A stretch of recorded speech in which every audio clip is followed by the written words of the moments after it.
ahead and start the meeting.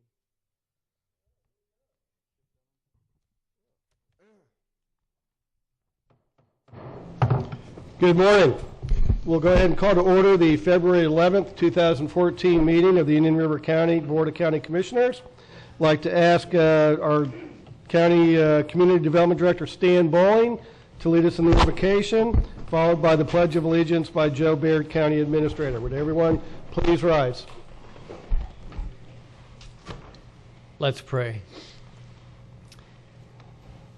Lord God, this morning we remember that you designed us, you made us, you gave us purpose, you delegated some of your authority to us to make choices that are real, with real consequences and benefits. And as we look at what lays before us today, we think of your word that says, "This is the day that you have made. Let us rejoice and be glad in it."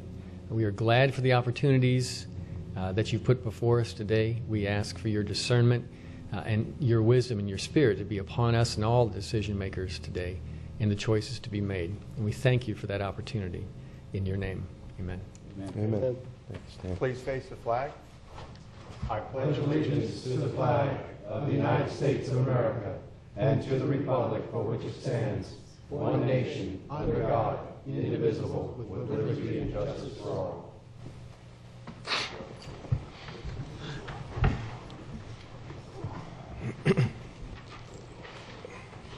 Thank you. Gentlemen, on the agenda, a couple of points I'd like to bring up. One is, as you all know, we have a 10:30 period certain for a shade meeting with the county attorney. So at 10:30, we will be breaking from this meeting for that shade session. Secondly, myself and Commissioner Davis have some obligations that will keep us both out from about 11:30 to, I think you said 3 o'clock, Commissioner? Yes, sir. So hopefully we can get all this wrapped up prior to 11:30, but if not, we'll probably have to take a break and reconvene later in the afternoon. So just want to let everybody be aware of that as we move forward. With that, any additions or deletions to the agenda? Move to approve. Second. We have a motion from Commissioner Davis, second. You know, this is starting to be deja vu like last week. You want the meeting Maybe we don't want to wake up these times. there you go. If you want the meeting to move along, look right. So all in favor signify with aye. Aye. Okay, that passes unanimously. Next is presentations and proclamations. First is a presentation of the proclamation Love Life Walk Appreciation Week. And this will be presented by Commissioner Solari. And is Miss Tiffany Long and Steve Fugate here? Or who's accepted? Come on up, please. I think Steve Fugate is on the road. Okay. He's walking. Ms. Long, hello. It's a pleasure to read this proclamation for Love Life Walk Appreciation Week. Whereas the Indian River County Board of County Commissioners are dedicated to life, liberty, and the pursuit of happiness.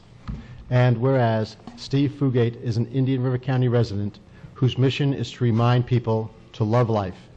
And whereas Steve's message was born out of tragedy in 1999 when his son Stevie committed suicide at age 26, and 6 years later his daughter Michelle died from an accidental drug overdose. And whereas Steve Fugate turned the tragedy into living proof that if anyone can face the adversity of losing all of one's children and still love life, then it's possible for anyone. And whereas Steve Fugate, having already logged over 30,000 miles with his Love Life sign, embarked from Vero Beach on March 23, 2013, on this zigzag walk through all 48 states of the contiguous United States. And whereas Steve Fugate has currently crossed 21 states while inspiring those he meets, as well as his followers via social media, to love life. And whereas the board encourages all residents of Indian River County to come celebrate the Love Life Walk event on Saturday, February 15th at the east side of the Barber Bridge at 8:30 a.m. And whereas the board wishes to express their appreciation to Steve Fugate for all his efforts so far and wish him a safe journey on his Love Life Walk. And now, therefore, be it proclaimed by the Board of County Commissioners of Indian River County, Florida, that the week of February 10th, 2014, be designated as Love Life Walk Appreciation Week in Indian River County. adopted this 11th day of February 2014 and signed by all 5 members of the Board of County Commissioners. Good morning, Ms. Long. Good morning. On behalf of Steve Fugit and the Love Life Walk and the Love Life Walk team, I'd like to thank the Indian River County Commissioners for this honor and recognition, the Love Life Walk Appreciation Week. After losing both children at early ages, Steve found himself in an unimaginable grief.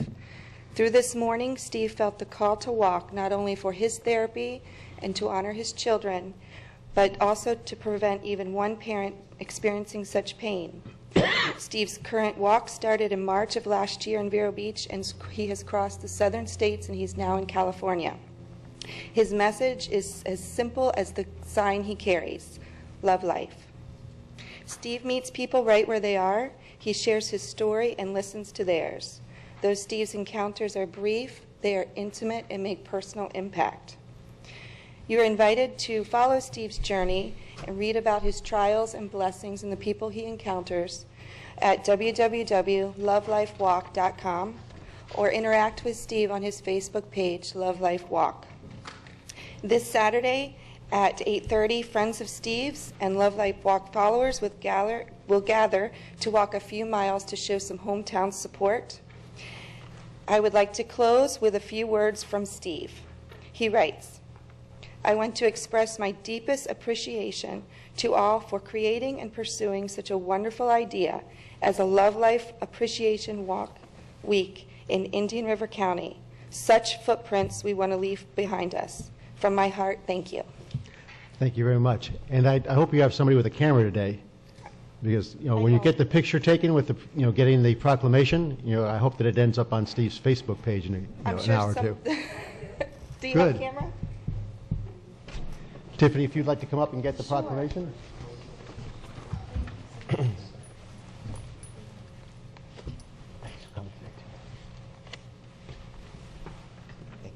don't you come all the way around, come on up here. Yeah, We'll get come on a up. picture with you up here, okay? Yeah.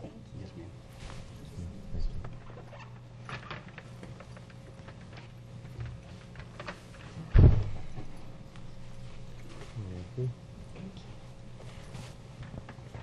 Right here in the middle, you look so important. Aren't I important? Oh, absolutely, yeah.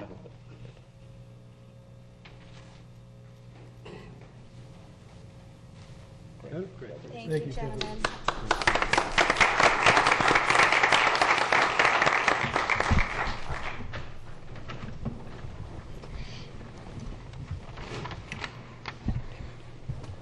Next is a presentation of a proclamation honoring 211 Awareness Week, February 11th through the 17th, 2014. That'll be presented by Commissioner Zork, and receiving that is Paige Woodard and Susan Buza. Please come on up.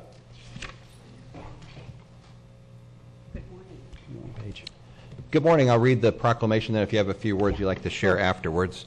Proclamation honoring 211 Awareness Week, February 11th through February 17th, 2014. Whereas many times when individuals and families need help in meeting life's basic needs or experiencing times of crisis and are not sure where to turn, and whereas 211 is an easy to remember, easy to use 3-digit number recognized as the central linkage point in providing individuals and families with guidance, support, and information they need to solve their problems, and with the crisis intervention and suicide prevention they seek to keep them safe. And whereas Indian River County is fortunate to have a 211 helpline, a service that is available any time of day or night that enables individuals and families to get the help they need. As was the case when a caring staff at 211 helped a distraught grandmother who had lost her job and was caring for her seriously ill daughter and grandson. She struggled with bills and had received notice that their power was soon to be shut off. 211 staff worked to keep her power on and helped to find additional assistance with food and medical care for her family. 211 staff also listened to the teen whose father had left the family. She was so emotionally overwhelmed and thinking of suicide, a 211 staff member was able to comfort her and get her immediate care and counseling. 211 staff was also sensitive to a woman who had concerns for her elder brother. He suffered numerous strokes and falls while living while living with his frail wife and could no longer care for his needs. 211 staff was able to get him into a safer living environment and find resources for his wife as well. And with so many other real stories. And whereas 211 helpline service is free, confidential, available 24/7 with highly trained staff who are here to listen and here to help, who last year alone assisted over 121,000 callers in need of crisis intervention, assessment, and referrals to community services. And whereas 211 Helpline looks forward to continuing to provide quality caring assistance to the people of our community. And whereas now therefore be it proclaimed by the Board of County Commissioners of Indian River County, Florida, that the Board recognizes February 11th through the 17th, 2014 as 211 Awareness Week in Indian River County, and urge all citizens to be aware of the only number they need to know to access information and referral to programs and services at over 2,800 sites in our community that provide assistance in such areas as healthcare, insurance, volunteering, food, daycare, mental health, counseling, support groups, financial assistance, etc. Adopted this 11th day of February 2014, signed by all 5 county commissioners. Good morning. Good morning, and thank you so much. The proclamation says it all. We're here 24 hours a day, 7 days a week, have been serving Indian River County residents for some 8 years now. We appreciate the financial support that we get from the county and, of course, from the United Way of Indian River County. Last year, we responded to over 5,000 calls from Indian River County residents, anything from financial assistance to mental health services. And of those calls, 65 were individuals who were suicidal. We have a wonderful supportive relationship with law enforcement and are very responsive when they get calls that require 211 support and assistance. Over the past year, we have started a new program in Indian River County called Sunshine Telephone Reassurance Program. And we're doing this in collaboration with SRA. And what this means is that elders and individuals that are homebound receive a friendly checkup call once a day, every day, 365 days a year. So we want to get that word out that this is a service that's available. And just to share with you, last week we had our normal regular call every day to this one individual. She had fallen the night before and had lain in her bathtub for 17 hours. When the phone rang at that hour when she knew her sunshine call was coming, she said, "I know help is on the way," because we couldn't get a hold of her, and we did a welfare check and literally saved her life. That's what happens every day with 211 and with the Sunshine Program. What I ask you is, we have wonderful Paige Woodward that tries to get the word out. But when I'm talking with people about 211, I find many times they say, never heard of it. So what I'm asking today for 211 Week is each of you and everybody in the audience tell 5 people that 211 is there for the residents of Indian River County, and ask those 5 to tell 5 more. Because no matter what your socioeconomic level, there are times when life becomes very stressful and you need somebody confidentially to talk about the situation and reach out to. And that's what 211 is all about. And I thank you.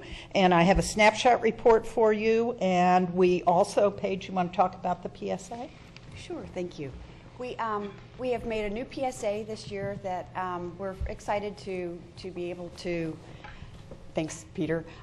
We have a new PSA that we have with us to show you all today, and I understand it will be placed on the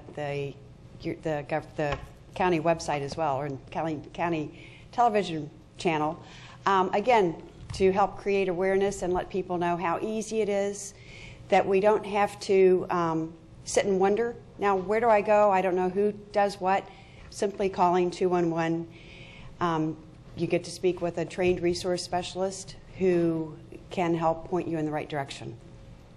So here we go. 211 is your starting point in finding the help you need in times of crisis. Or for everyday needs. 211 Helpline is available anytime. Dial 211 to find assistance with food. Dial 211 to find childcare. Dial 211 to find senior services. Teens who want to talk, dial 211 for the teen hotline. Need help? Dial 211. It's that. Oops. It's that easy. It's is that what it easy. says. Pretty simple. 2.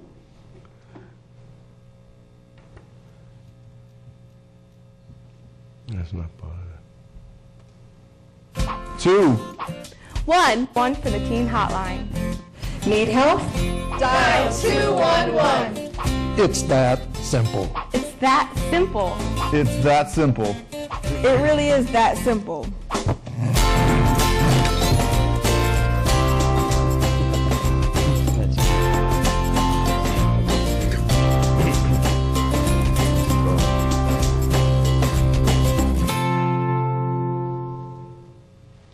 Two. 1. 1. Okay, we get it. Hopefully She the just public told 5 doesn't. friends. Right. Drive it home. Right. Thank you so much. Thank you, guys. Thank Y'all you. keep up the good work.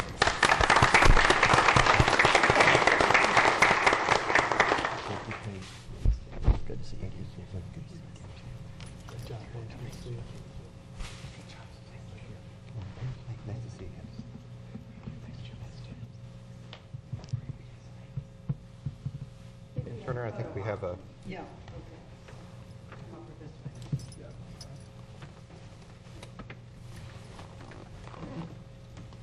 Make a little maze. Yeah. And then we have You these. need help, you can call 211. That's right. Oh, That's right. Okay. Like us on Facebook, and you can see this picture later today. That's telling a lot of friends. That's right. There we go.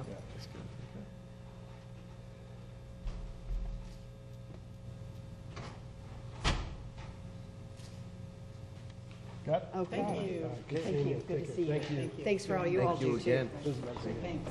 I'll let you pass these out. Okay. We'll get them down and get one to the clerk. Pass them on down.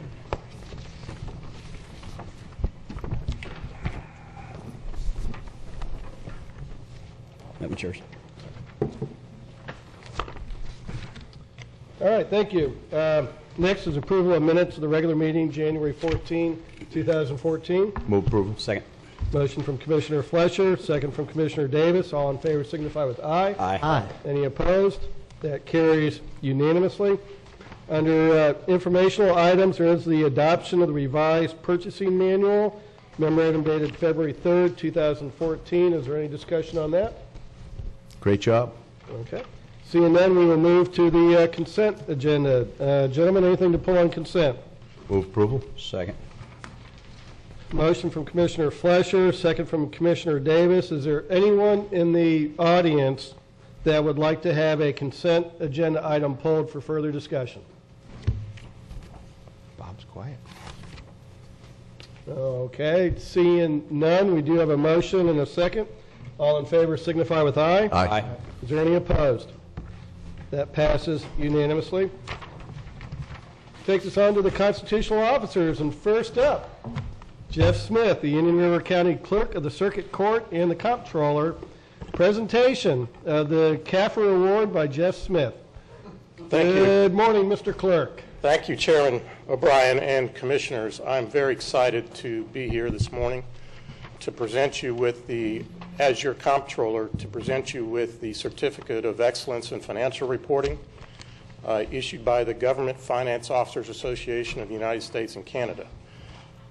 Indian River County has received this award now with this presentation 30 years in a row.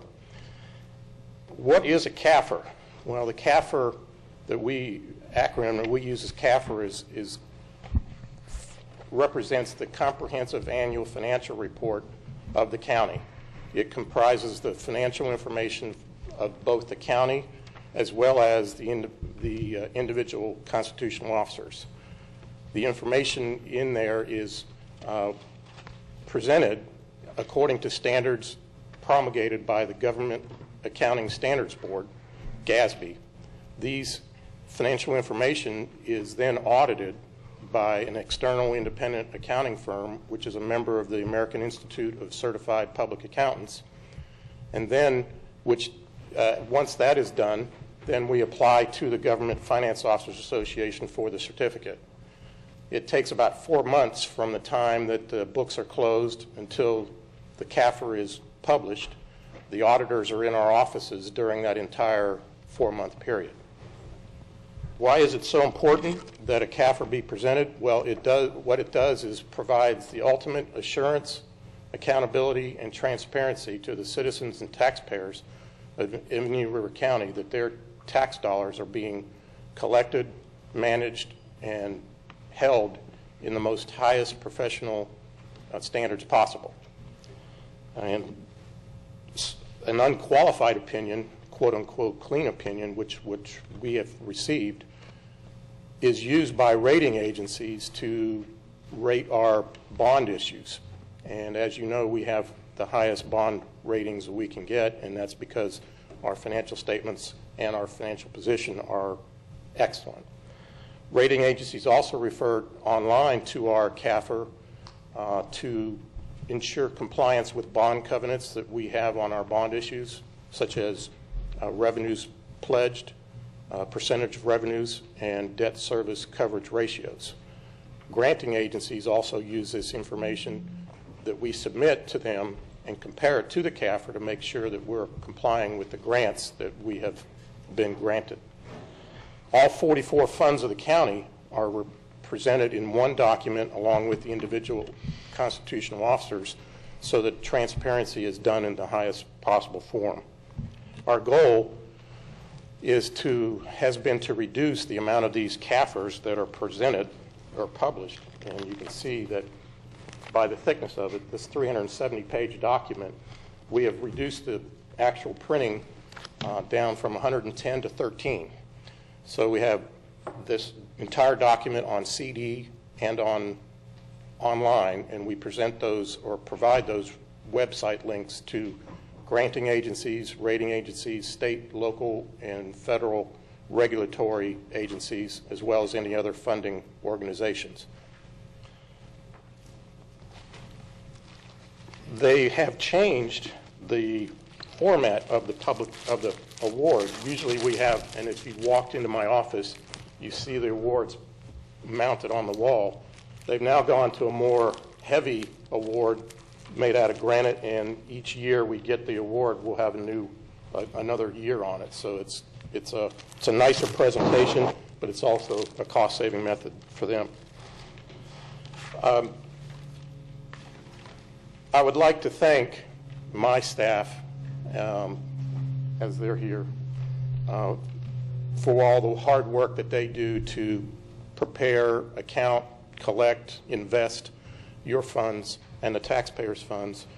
I'd also like to thank the Budget Office and Joe Baird as the County Administrator. With the announcement in the paper this morning, Mr. Baird, one of Mr. Baird's many legacies will be that during his time as Budget Director, Assistant County Administrator, and County Administrator, we have won this award. So here it is for you to take, and I'd like to thank everybody for their support, especially also the constitutional officers and their staff, because without them it would not have been possible. Congratulations, Jeff.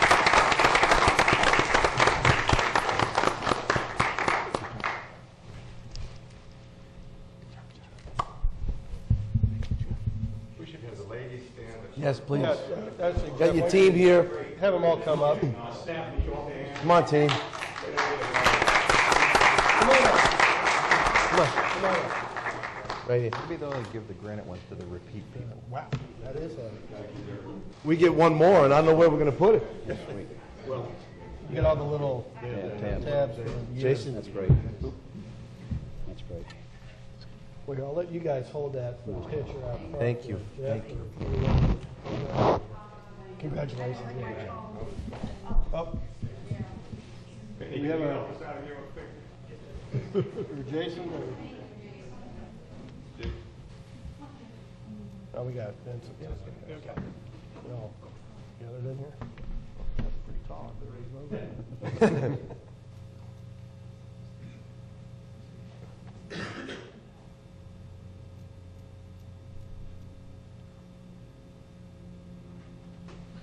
Good Photoshop job, Great you job, and do. everybody. Right, yeah. Don't raise me up, right? Thank you. Hey, Jeff, of the 13 hard copies you printed, is there any truth to the rumor that Commissioner Slaughter took 10 of them? Well, No, we I have just- about 4 in our office, so I don't know. I just want to say they have the most professional staff. The amount of work they do with the few people they have is amazing. They are Yes. a great. They're just great to work with, and a lot of Board of County Commissioners don't have the relationship that we have with the clerk of the court, and I think it's because of their professionalism. That group's just totally great. Good It deal. goes both ways with your staff and you too, Mr. Baird. So. And Jeff, I did look through the CAFR, and unfortunately, I didn't see any funds in there for vehicle purchases, so I think we'll just skip the next item. There you go. We have this award-winning report, we got to go with that, so I guess we'll... Thank you, Commissioner. Thank you, guys. Should make the next item a lot easier. With all kidding aside, next under constitutional officers is Darrell Lohr, Indian River County Sheriff. Potential purchase and funding sources for replacement of high mileage vehicles, letter dated February 4th, 2014. And good morning and welcome, Sheriff. Good morning, gentlemen. Thank you for your time. It's always an honor and a pleasure. First of all, our hearts go out to our fellow law enforcement agency, the Orange County Sheriff's Office, who lost a 34-year-old deputy last night at the hands of a gunman. He's behind 3 children. Very, very sad day for us in the law enforcement community. When I bring that up, I think about what we did last night as an example right here in Indian River County. 610 phone calls came into the 911 center from 8 a.m. yesterday till 8 a.m. this morning. It's over 25 an hour. At that rate, gentlemen, we're at 222,000 a year, in addition to about 25 to 27,000 calls for service for our fire rescue that we dispatch, as well as, of course, monitoring every school bus in the county with about 17,000 children on those buses, as well as some of the other county facilities that you recognize. 2 of the highlights last night, we had several domestic violence, took 12 people to jail for a variety of things. One interesting call was 2 mental health patients that were Baker acted that our deputies responded to rather quickly and secured them, one being a child. 2 significant ones were an elderly man from the Gifford community with dementia, got into an automobile and drove off. We searched and searched and searched, high and low, found him in Melbourne, returned him safe and sound. And the second one last night was an elderly couple suffering from dementia at a local shopping mall, got lost, locked their keys in their car, didn't know what to do, so they called a cab and went to another shopping center. We located them and returned them safe and sound. As mentioned earlier, and thank you for the introduction, I am Darrell Lohr. I am the Sheriff of Indian River County. We are one of the most progressive sheriff's offices in the state. And I say that as being a commissioner for the Florida Accreditation Commission, where there's only 4 of 67 sheriffs that are on that. I review 235 agencies every 4 years. And gentlemen, I'm here to tell you that we are on the right track. How do we stay on that right track? Before you is an item requesting some discussion about some automobiles. We all know in the last 60 months we've gone through some tough times, but we also know that we teamed together in concert with Mr. Brown and Mr. Baird and worked through these things day in and day out. We also know that 5/1 I have a budget that I have to submit, and we know that that budget that is going to be submitted on 5/1 is certainly going to include a lot of things. As the signs and the symptoms of this economy are growing, we feel very, very comfortable that we're on the right track. I've spoken to most of the county commissioners. I have phone calls in with some that have been playing phone tag or email tag, and we, Mr. Zork, I know you've been busy. And I want to open the dialogue up and talk about some of the needs and some of the concerns that we have. Last year this time, Chairman Flesher was kind enough to entertain a budget modification mid-year, which we know is highly unusual. But we also know that coming on the heels of 07 and 08, that we had to do some creative things. My pledge to you today is that we can work out a compromise on some automobiles with discussions of Commissioner Zork later in the day as well with respect to fire rescue and ALS and fire trucks, that hopefully we can come up with an agreement to make this county even safer as it can be. Last year alone, we had to tow in 68 patrol cars for breaking down. That's not counting the ones that were crashed and otherwise. 68. I did not have that information for Commissioner Flesher yesterday when he visited our campus, but I do have it this morning. So, that being said, before you is a list of the automobiles with greater than 100,000 miles, as well as some of our utility vehicles that we use for not only high water incidents, but towing and searching for folks throughout our community, as well as some regular cars, if you will, Detective Bureau cars that are well over 100,000 miles. In fact, gentlemen, some of the cars that you'll see that are on the road go back 13 years, and the most recent one that we're requesting replaced being 9 years of age.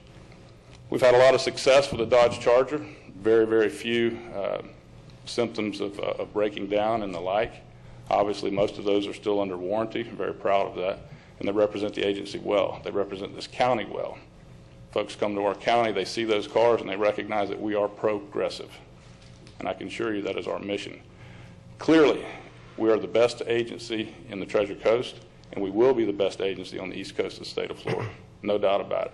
And I say that with facts. I say that as being a commissioner of accreditation, knowing what our competition is, and knowing what the trends are throughout this state, and knowing that as the economy improves and the grants become more and more available to make us the best in the state of Florida is my dream. So I have some information for you. Also, I attached about $1.3 million worth of rolling stock, if you will, rolling capital that the county has included in their budget to include a pumper truck for $457,000 all the way down to a compact car for customer service at $16,000. So as we go forward, I ask that you provide some direction with this topic. I will answer any of your questions. It is very obvious that when automobiles are breaking down 68 times and we're doing a variety of other things, our risk management issues begin to soar. We cannot be in that position. We cannot be in that position to respond to a Baker Act call or a missing elderly couple in high water or in the woods, and we can't respond because all of our trucks have over 140,000 miles on them, one with 180,000 miles on them. Any of your consideration would be certainly appreciated. Mr. Chairman. Thank you. Commissioner Davis and Commissioner Flesher? You said of the 68 tow-ins from last year, how many of those would have been prior to us getting the Chargers? That was calendar year, and we got the Chargers. I think the first one rolled out in June. Calendar year, so halfway through? Yes, sir. Any idea what the breakdown, how much adding those 24 Chargers made from June till December 30? No, sir. I'm certain that it mitigated it because it took 24 older cars off the floor. Also, realize that we will be having a significant auction in the very near future with some of our deadline cars. Okay. Commissioner Flesher? Sheriff, thank you, and thank you for the opportunity to be able to look at the fleet. You know I did so, and I think I might have an enhanced appreciation for what the vehicles are and what they could be. I do want to point out something, maybe unrelated, but you've knocked down the cost of the vehicles because you're able to get the best value for your return vehicles. Correct. And these vehicles are highly fatigued, but by appearances, they look like they're ready to roll out of the showroom. So I just wanted to give a comment to the maintenance crew, the staff, all of the mechanics, for removing all earmarks that they were ever patrol vehicles. They look like they were never commissioned, and they're decommissioned. I know that 2009 hurt us, and it knocked it off course, averaging 25 vehicles a year. 2012 hurt again, and you know, with 0 cars purchased, 50 would be the number to make up. I don't know if we're there in that light yet. I did take a look at some of the vehicles. You're replacing just about every canine vehicle? I believe so. Let me add on that mechanic issue. I'm very proud to say that not many thieves in law enforcement, but we had a mechanic retire, and I stole a mechanic from Lee County Sheriff's Office.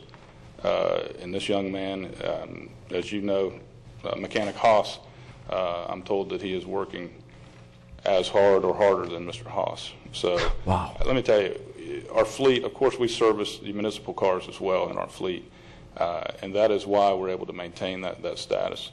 Every 3,000 miles, your car is serviced. In turn, we're paying $23,000 for a Dodge Charger at the auction. Let's say we get 3 or 4 for a used Crown Victoria. You know, we're walking at 19, so it's a pretty good deal. I'm sorry. No, that's fine. They deserve the recognition. I think they're doing an outstanding job, and they probably have carried you through the point of 2012 when you did not purchase any vehicles. That's correct. I know there'll be further discussion on the sheriff. I'd just like to move it off center and suggest and make a motion that we allocate 50% of your request at $750,000 for vehicles. That would probably bring you up to 25 vehicles, give or take a few for your canine vehicles as well. I understand there's a van in there, and I want you to know that in looking at your request for consideration, there's not many wants there. There are needs, and we can't have a failing fleet responding to people of emergency matters. I understand later on there'll be something about an ambulance or other vehicles. Some of those vehicles were budgeted. I don't know if we can compare and contrast, but I want to say that we can't have a system that we're reliant upon. All of us stand for safety and security, and we've said that many times during the past budget hearings as well. And I believe we have to keep you up and running and ensure that where the rubber hits the road, the men and women who serve are rocking and rolling and getting to those calls within that period that you want them to get them to, where the people want them to get them to.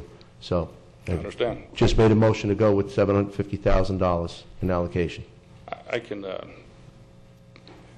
obviously we can take the van out, but please remember that we haven't satisfied any of the unmarked automobiles that are responders as well. Not only the Detective Bureau, but the Crime Scene Bureau as well. Mr. Chairman, what did we fund last year? Was it 850? 800. Joe, was it 800 or? It was 800,000. 800. Right. Commissioner Fletcher has a motion to fund $750,000. Is there a second at this time? Because I'm not going to go any higher than this. I mean, I recognize the need for the vehicles, but year after year, we've asked you to put this in your budget. I had thought a couple times in the past, you said you were going to put it in the budget, so you put us between a rock and a hard place. One, whether we ought to provide you with some of the funds necessary to properly service the people in Indian River County, and we appreciate all you do. I mean, and we think you do a right job. But the other is doing things like the clerk of the court just said with the CAFR, being open and transparent so that our citizens can know what's going on. And I think you've failed there, and you've been repeatedly asked. So I know that I'm not going to go any higher than $750,000 until I actually see it in the budget, which I think is the right way to approach this. But understanding the need that's out there, I'll go ahead and second that motion. We have a second from Commissioner Slurry. Commissioner Zork, you had some comments. Yes, I had a couple questions. Sorry for the phone tag that's been going on the That's last day, Sheriff.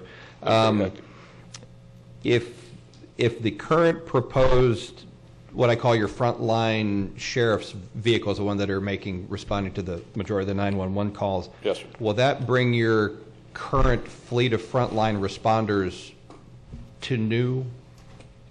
I mean, in other words, you won't have any. Pardon me? Not all of them, sir. Not all of them? No. How many would be left still in your front line? About 60% would be left. This would bring us about 40% of the green and white marked cars. And somewhere I was trying to, and I couldn't find any particular guides, but somewhere in a fleet management cycle there should be, 20% a year, or some percentage gets replaced each year that then becomes a budgetary plug-in, and then we're also trying to play a little bit of catch-up. Yes, sir. And I do have an item later today talking about the fire EMS side. They have a similar but a little bit different problem when they have a unit that goes out of service. the next unit may be 9 miles away, where if you have somebody that's in a zone, it may be a little bit easier sometimes to cover an incident where a vehicle goes out of service. From the point of, it seemed like from when the commission meeting approved the funding, it almost seemed like next Monday I saw new cars on the road. It seemed the turnaround was pretty quick. What was the turnaround from the commission approving the funding to when they actually got on the road? Actually, it wasn't. It may have appeared that way, and that's, when you buy a new car, you begin to see a lot more of the cars that you just bought on the street. Right. I believe that was about 5 months. Was it? Yes, sir. Okay. And that's one reason why we're here today. Absent any action today, we'd be looking at 10-1 plus 8 weeks would put us at 12-1, and then probably about 1-1 until you saw the cars. In the meantime, your fleet is aging. So I do appreciate all of your concerns, and I do recognize. And Mr. Solari, I certainly understand. And I will tell you that this is a cleanup item, and when you see the budget on 5-1, you are going to see a significant amount of capital. As you know, there's $373,000 in there this year, but you are going to see a significant capital increase because you're going to. I recognize what Commissioner Zork says. You will have a lifespan of some would say 20%, Mr. Zork. I would almost go out and say we could almost get 6 years out of a patrol car, which is even better. Right. But we will be including that. Sometimes we think about these green and whites all the time, but as Commissioner Fletcher knows from his experience with the agency, there's a lot of support staff that actually uses automobiles as well, and we must recognize that. On a side note, anytime an employee can be recognized as, actually I'm dressed this way because I'm recognizing a young man this afternoon in a formal event. New cars, highly motivating factor in how an employee performs his or her job.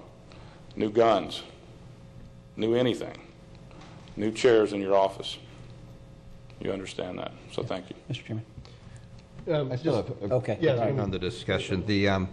So was it 5 months to fulfill the entire replacement, or did you get a portion and then they went online and it was a kind of a?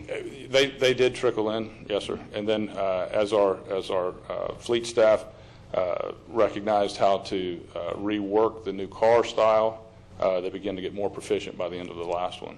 Because I know at the same similar funding time, we still haven't received either of the two EMS vehicles. The lead time on those is much further out there. So you would still have, so on an average day, how many deputies are on duty covering the streets? I was trying to do the math to figure out what we replaced. If you replace these, you'd still have, was it 60% still unreplaced? Yeah, we have about 100 deputies that are road deputies that are in green and white cars. And if you look at 24 and 24, that's 48, so that's sub 50%. Okay. All right, that's all I have. Thank you. Commissioner Davis? Yeah, just what would be the dollar figure for you to have that, in theory, the 20% annually roll in, so you had 20% rolling out? Well, yeah, I would probably be submitting about $700,000 additional in capital next year to get caught up. Okay. But that's the green and whites. No, I'm talking, what we've just gone through, we had to stretch a nickel into a dime. Yes, sir. Where we are now, things are coming back, and we need to do for the safety of the men and women that are out there on the front line every day, right, as well as the ability for the sheriff's office to function efficiently. We need to start playing some kind of catch up. Yes, sir. And at the same time, I don't want to get caught up in 1 year. I got you. What I'm trying to do is to figure out how much do you need to be able to roll out 20% of your stock to roll in 20% so that we can, in 5 years, get caught up. Right. You're going to need about 25 replacement vehicles, and that's going to be a variety of green and whites and other vehicles. Annually? Yes, sir. So you're looking at about $800,000 to $900,000, perhaps $1 million. All right. And so, and with this, 700,000, that's going to be a little bit short? Yes, sir. 750. At 750, my math says it's about 30 vehicles, so that should make your goal. That's of the green and whites, but I think what he's saying, and looking at it, not just the green and whites, but also the Grove and Ranch vehicles and that kind of stuff. And I don't know if you've seen the traffic in the last few months. It's been crazy, as well as going out in the western community. We've had several rescue missions out there. So that's something that I will have to consider as well. But again, based on the backup in prices, you ought to be able to get 30 vehicles. And he's Mr. speaking Chairman. of the green and white cars. I mean, just a quick look down, they're in the range of $29,000 for the Chargers, but you had said you'd get a little bit cheaper, Yes. and then $3,000 or $4,000 on the trade-in. So, and then on the other cars, there seem to be somewhat less than that. Or at least, actually, some of this isn't correct. So, you should be able to get what you need this year with $750,000. Commissioner Fletcher? Sheriff, it wasn't an arbitrary number. I believe in my heart that it is appropriate and brings you to speed. You do have the discretion to move funding to supplement that, and all it takes is an announcement here. You have a new controller. I do. And Miss Kelly Goodwin is here. She's here today? Yep. Okay, if you'd like to introduce We're gonna- her we're and gonna have a her more formal event for that, accountancy, sir. Yes, sir. and Harry as well. I think that there might be a possibility that you might be able to supplement it to bring it up just a little bit. And we have a commitment to the taxpayers to ensure that we're doing the best value. We do want to see the vehicles moved. We want to see the vehicles here. It was swift, and I also want to say that you had some challenges with the decals, and that expert team created a very attractive package. I understand that it was not available online. You couldn't just find it. It had to be created. And the guys are true artists. No doubt. No doubt about that. Is there any way to supplement that, Sheriff?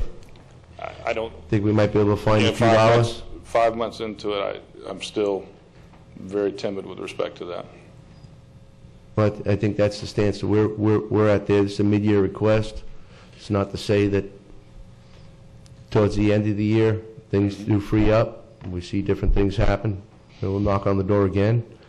But in a much more of an emergent matter, or maybe things have changed. But I feel comfortable with my motion. Thank you. Sheriff, does this price include the accessories needed to put them on the road? Yes. Lights and everything like that? Yes, sir. You see the breakdown is there. Okay. Total package. Question, Joe, if the board approves the motion, what would be the funding source here? Would be optional sales tax? Yes, we'd be looking at optional sales tax. That's where we got it from last year? Yep. Yes. Sheriff, I'm supportive of your needs. At the same time, we do need to kind of balance this and not try to catch up in 1 year. As Commissioner Solari and Zork, and I think almost all of us have said, I would like to see kind of like a 5 or 6 year plan going forward to where we'll take little bites of the apple going forward to get caught up. So I would like to hopefully see that in your upcoming budget. The other thing I think we need to keep in mind as kind of a related thing, we're going through the whole impact fee update, and one of the options there is to pay down the impact fees by using more sales tax and gas tax. So I think we need to have a 5 or 6 year picture of how we're going to utilize that sales tax for all these needs, as well as emergency services and things like that. So I would like to see more of a 5 year plan of how you're going to get caught up, and then the ongoing rotation to make sure that the men and women in your department are adequately equipped. But I do think we need to kind of take it in a little bit smaller bites as we try to get caught up. That's kind of, I think, okay. Commissioner Zork, Commissioner. Oh, on the value that you receive from the vehicles, now, will some of these move down and replace older volunteer vehicles that are in the better shape? So some, yes, sir. And then those may become part of the auction item or the sale item. But that revenue that would be generated from whatever vehicles are coming out the back end, would that be applied to purchase 3 or 4, whatever value you get to purchase some additional vehicles, or does that funds go to? Possibly, yeah. It certainly could be. We get those dollars. Of course, I'll come before the commission to get those dollars moved back after we discern which item belongs to which agency, or in some areas, some departments. So yes, sir. Usually we get between $20,000 and $30,000 back from the sale. We are looking at some creative things such as eBay and some other things for some of our items. For example, when a Harley Davidson motorcycle terms out, oftentimes you get more in different settings than a public auction. Right. Because of their value. Sure. All right. Okay. Commissioner Davis? Yeah, just real quick, Sheriff. So last year was 800,000. This year, we're talking about 750. I prefer to see it at least at 800 to help us get caught up as we come out of this. But if you can't count to three, you can't count to three. But with that, and then in this coming year's budget, you're going to have some capital in there. Heavy capital. Okay. We're, in my mind, anyhow, and you help me with this. If your budget gets approved, at least to the point where you can do another 20% of rolling stock, that'll actually be 3 years into replacing a 5-year cycle. Correct. Does that sound about right in the way my mind is? So that's correct. I think that's pretty appropriate and pretty good, quite frankly, for what we've gone through to say that we're better than halfway there after having to squeeze the dollar the way it was. Sheriff? Yes, sir. I got a second out of that, and you sort of took a little longer to get it. And Commissioner Davis is right. That $50,000 is going to get you that van. If I do that, I'll probably lose the second and gain a second, and we might lose the third. Is there any way that you can find that, just a little study, if there's any way you can find that $50,000 within your budget? Well, I can fire Spencer today. Second. He was a great guy to work for, but I fired him 3 times last week. So.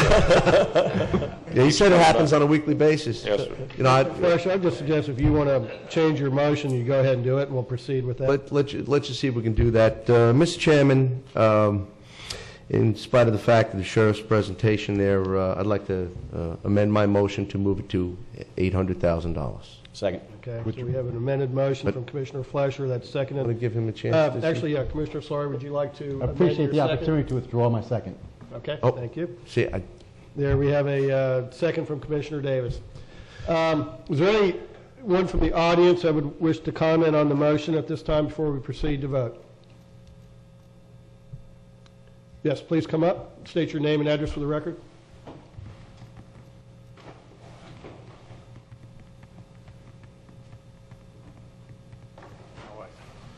Fred Luongo, 725 10th Court Southwest in Vero Beach. I happen to have the same engine in these police cars than J&J in them Mustangs that he fixes, and they're in their cars, not the Dodgers. And I also have friends with some mechanics at the Sheriff's Department. So if these people are stepping on these cars and riding them hard, and they don't tune them up and change the oil regularly, they're replacing the valve guide seals every 30,000 miles. If they do take them in and oil change them regularly like they're supposed to, they'll get 80,000. Because I have 2 Lincoln town cars, and they both have, the overhead cams. Same car that's in a Mustang, same engine. I ride it nice. I get 200,000 miles on it. I change oil regularly. Valve guide seals ain't gone. The 92s had a little bit more of a problem that they had to be fixed, no matter what you did.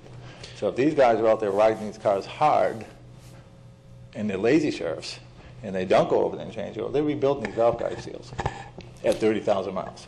Thank you. So if they do it right, I'm hearing from these mechanics that they'll get 80,000. I think maybe they're going into these Dodgers are better than these Crown Vics, are they? The sheriff cars are Crown Victorias? I think it's the same motor. So we have to at least look at things that we're not finding out in the public realm that might reduce the value or help the value. That, we don't know the numbers, but figures lie and liars figure. So we need to take it on. Mr. Chairman, I just want to comment that I believe the lowest mileage vehicle that I own it has 150,000 miles on it. I think I have one that's got about 275,000 miles on it, and but that's for family use. That's for average use. When you're hitting that, when you're in that vehicle, it's a whole different world, and lives lay in the balance of the end of the road for that vehicle. So I think in all fairness, with the police package and what's there, coupled with the fact that the Indian River County Sheriff's Office does a 3,000-mile oil service lube, that's probably far beyond any inspection that you would anticipate at a dealership that's trying to look to enhance the value of the visit. Those men do an excellent job in that office, and it is 3,000 miles, is it not, Sheriff? Yes, sir, it is. Thank you. It hasn't been changed. And when that vehicle's done, if the officer is a little off, if the deputy sheriff doesn't get it in that 3,000 miles, Sheriff, he's going to know about it? Stand by, yes, sir. Yes, sir, as directed. Thank you, Commissioner Fleischer. Okay, we have a motion to authorize $800,000 out of optional sales tax for the purchase of replacement vehicles. Motion by Commissioner Fleischer, second from Commissioner Davis. All those in favor of the motion signify with aye. Aye. Any opposed? Aye. That motion carries 4-1 with Commissioner Slaughter opposed. Gentlemen, thank you, Sheriff. Thank you very, very much for your time, and thank you for the consideration of the men and women of the Indian River County Sheriff's Office. And please keep the Orange County deputy in your thoughts and prayers as he left behind 3 children. Thank you. Yes, sir. Thank you, Sheriff. Thank you. Under public items, there are no public hearings. We do have one public discussion item, a request to speak from the Gifford Economic Development regarding follow-up. And good morning. Welcome. Good morning. If we could just have your name and record for the, or name and address for the record. I'm William Mosley, Executive Director and Acting Executive Director of the Gifford Economic Development Council and Chairman. Gentlemen, in the last few weeks, we've come before you requesting assistance. We have decreed an emergency in the Gifford community. And, you know, no one has contacted me. This is sad. You know, when we have an emergency here, and I'm willing to work with the various groups. And so, pursuant to the Sunshine Law, Florida Statute Section 286.011 Sunshine Law, and the Florida Constitutional Article 1, Section 24, concerning the Sunshine Law, and that's basically protection from the public from closed-door decision-making and providing a right to access governmental meetings. Well, the bottom line is that the community feels that all the representatives and the groups that you have contacted and worked with in the past years, they have failed our community. We're here today to request a decree to basically cease and desist with all measures right now being taken, because there's a lot of things going on in Gifford we have no knowledge of, what decisions were made, who made those decisions. We have petitions signed by the Gifford community this day forward requesting that all matters be discussed with the Gifford Economic Development Council concerning 45th, all measures, the football field, Gifford GYC. When you take those to them, this is a copy of all the signatures of voters and taxpayers. They're tired. We're tired. You know, they're requesting more vehicles. What about crime prevention? What about creating jobs? The root of many of the problems that we have in our community is jobs, decent, high-paying jobs, not low-wage jobs. Everyone wants a better quality of life. Right now, Indian River County, Vero Beach, and Sebastian rank #1 in the United States. The disparity between rich and poor. Gentlemen, we have a serious problem. It didn't occur overnight, but we need to fix this situation. We are very serious about this. The community is very serious. The groups that you have dealt with in the past have failed us. Our commissioner has failed us. Yes, sir, you have. Look where we are. We're worse off now than we were 30 years ago. We need a change immediately. We need to change our course as far as crime rate, our graduation rate. We're doing things on our own, out of our own dollars, to change the course of our community right now, and we would like your support.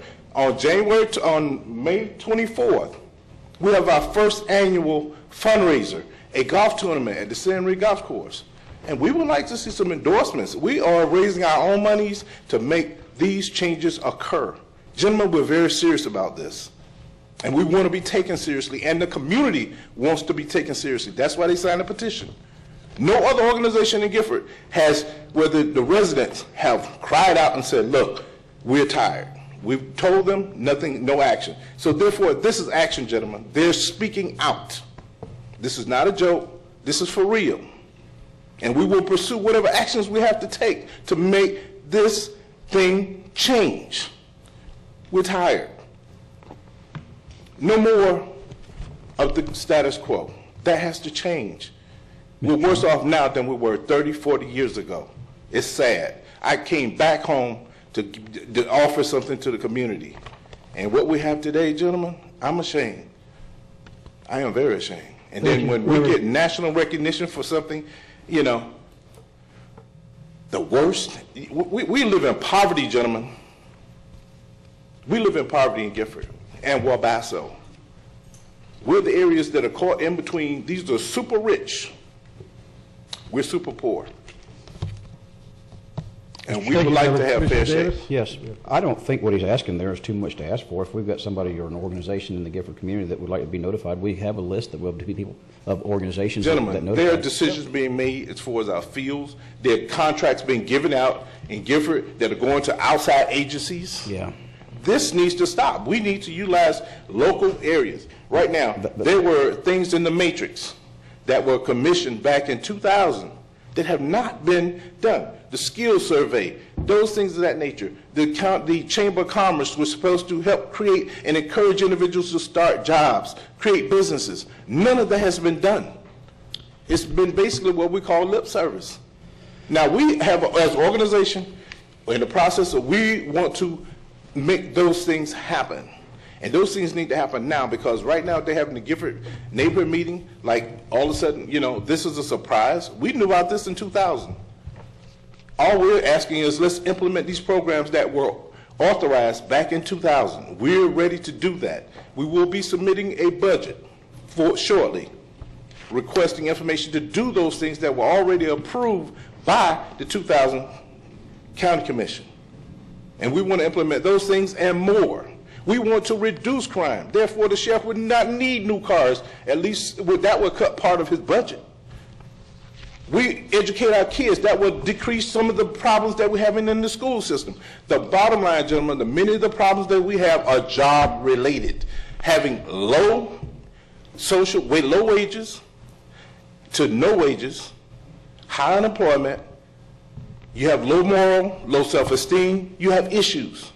We turn that around, gentlemen. We create taxpayers. We relief, or at least try to attempt to relieve the burden on the system where you make our community independent. And that's what we're requesting. That's not a difficult thing because it adds to the tax base. That is our request right now, gentlemen. So therefore, like I said, I would like to work with the county commission. Right now, we have CDBG funds. And again, it was requested back in 2000 that we create a commercial revitalization district in Gifford. That has not been done. That will bring in a great deal of grants that will try eliminate the need for us basically looking for handouts, and we can again make low interest loans to business to either improve or create or at least add additional revenue to our tax base. So these are some of the things I would like to work with you all, gentlemen. But please, take us seriously. The community has spoken. They've never spoken with any of these other groups that you work with. But now they are tired. They are sick and tired. And so am I, because we're taxpayers. We've been in business 53 years.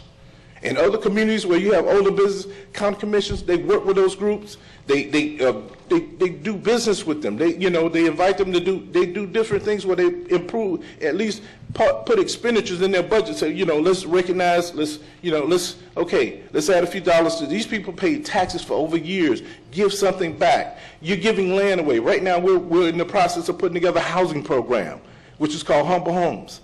We want to work with individuals to help that are on Social Security and disability. Right now, Habitat has failed us. They have now evicted at least 8 of their tenants. What kind of program that you call a housing program where you get free housing, free land, free materials, they pay a mortgage, and you evict them? I mean, this is sad, gentlemen. So we're requesting even land that is being returned back to our community. We would like to have in on it because we have a humble homes project where we could put an individual in a home for starting at $20,000. They own the home and the land, and if anything, in the event of their untimely death, the obligation is paid through insurance. There are ways that we can do and help our citizens create tax bases, create green homes, and that's what we're talking about, taking, revitalizing our community, taking substandard homes, taking them down and putting up a more energy efficient home that's green, utilizing materials that are in the land, refuse, and recycling materials. These things add and create jobs in our community where we will build ourselves back up. These are just only a few of the programs that if you looked at our outline, the things that we're attempting to do, they are doable, gentlemen, and measurable. So, again, I want to submit that to you that as of right now, we are very serious, and we want to know, like now, right, you're looking at our baseball fields and things of that nature, things that we're having to rent fields in our own park. Gentlemen, that was supposed to belong to the community of Gifford. Why do we have to rent something that I thought belonged to us? You know, again, I would like to see the documentation of what happened to, you know, the facilities out there. We have a problem. Communities, they're asking questions, but there are no answers. Thank you. Commissioner Sloan, you have a comment? Well, a number of things. One is Althea McKenzie, when she was here last week, said that you need to go to meetings and be participating in different meetings, even if those meetings are painful, because that's part of the process of working through and getting to results. So I remember that you were at a meeting up in Gifford where the enterprise zone was discussed, and a lot of things that you said didn't really bear to the enterprise zone, so a process was put in place so that we could get a much better understanding, and everybody in the community of Gifford could get a much better understanding of what was happening in the enterprise zone. A little time went by, and we invited you to the Enterprise Zone Development Agency Committee. You came. I suggested that a positive first step would be to submit an application for the Enterprise Zone so you could participate that and take part in the conversation. We had vacancies for the Enterprise Zone, but never got your application. Then the Enterprise Zone said, well, to make it easier for the citizens of Gifford, we'll have not a day meeting, but a night meeting in Gifford, which we did on February 3rd. Gentlemen, and again, there was no notification of that meeting. We heard after the fact. There was a lot of notification at that meeting, and yes, there was. And you can laugh, sir. Sir, you can laugh. Let me explain to you. I was called after the meeting had taken place. Many of the individuals in our organization, if someone just happened to be there, they found out about it and they alerted members on our board. Now, what channels are you using? I have a phone number. I have submitted my phone number to you guys. No, all it takes is the phone number. I serve as chairman of the Community Development Block Grant Task Force. They send me an email. I get them email of notifications of our meeting. They have my phone number. Someone could call me. No one has made an attempt to call me. That's not true. Okay, I'd like to finish if I could, please. I don't. I'd like to finish. Let Commissioner Fleury finish. Go ahead. I was in Gifford on Saturday. There were about 140 people at an NAACP meeting, and not one of them took the opportunity to come up to me and say that the present people who are active in Gifford have failed them. So I find that a little strange that for the number of times I go to Gifford, the number of events, the number of people I see, that none of them have come up to me and said this leadership as opposed to this leadership has failed me and you have to move. So that's, again. I was there. Thank you. Yes, but you didn't even come up and give me and tell me. But I'm just telling you the truth. No. Get to you. Pardon? You left before I could get to you. I was there from before 7 until 9:30. I was there. And I was at the table. So and I even saw the sheriff. The sheriff was there too. I understand. But again, no one came up to and tell me there's that type of problem. I'll also note that at that meeting, 2 tables, including the one you were sitting at, was represented by businesses that are new to Gifford. You were sitting, if I understand it right, at an Oculina Bank table. Across the hall was a table from Gerard Equipment. So these are people that weren't there a few years ago because their businesses were not in the community. So if at the Enterprise Zone meeting, Mr. Gerard wasn't sure of how many jobs that his company had brought to Gifford, but it was in the neighborhood of 70 to 80. Those were the numbers he mentioned. So the idea that work hasn't been done to bring jobs to Gifford also is not accurate. So, but I'll tell you what I'll do. I'll be glad to come to your office tomorrow afternoon. If we want to set a time right now, that'd be fine. And I'd just like to give you the opportunity to show me the programs that you've established that have worked and, in your words, do make a difference and are measurable. Okay. So what time would you like to meet? Tomorrow afternoon, 4 or 5 o'clock, anytime. You give me a call, I'll make myself available. Oh, well, no, I'll set it right now. 2 o'clock? All right, 2 o'clock will be fine. At Mosley Store. Suite B? Yes. Okay. All right. And now, I'd like to add this, sir, with no disrespect, but the community does not have confidence in the leadership, as well as the county commission. They feel that what you offer is lip service. So therefore, it is a waste of time to discuss these matters with you. I'm just being honest. That's why, yes, you sat there at the NAACP meeting, and no one came and told you that they're dissatisfied, because they have no confidence. They're looking at the measurable results of the last 30 years. We're worse off now than we ever have been before. So they feel, why waste their win? Now, if you want me to be honest, that is why no one has come to you. Well, if I'll be honest, I've spoken with a number of people from Gifford, and that's not the message I've gotten from them. You have the petitions in your hand with phone numbers, and they are community, those are voters, those are taxpayers. Those petitions are given. A lot of petitions, depending upon how you go out, can be signed. You can get anybody to sign them. I've seen. Sir, may I finish? I finished. A lot of people will sign petitions all the time because they like to please the person that's coming up to them. And I've seen on YouTube, you can go on YouTube a number of places and see people who will sign petitions to give up their constitutional rights, whether the First Amendment or Second Amendment. I watched one the other day where people were signing petitions which would put any gun owner in a concentration camp and say, oh, that sounds like a good idea. So again, if you want to bring a large section of the community of Gifford here, would listen to them any week. On TV. But to say that we have not paid attention to the citizens of Gifford and that a number of citizens of Gifford do not believe that efforts have been made to improve the condition in Gifford, I just don't find to be true. Can I speak, please? Actually, I'd like to just go ahead and move on here. We've Can I heard your speak, please? comments. Commissioner Fleury has now set an appointment to meet with the Reverend to go over what I would like to speak. I would like to speak. Could you make it brief, please? We have a very tight agenda here. Yes, I'm Wanda Scott of Mosley Family Groceries. I'm also the owner of Gifford Marketing Firm. I've been in this community a long time. I'm retired Navy. I'm also considered what we call the lost children, the children who left and they wanted a better living, a better way of life.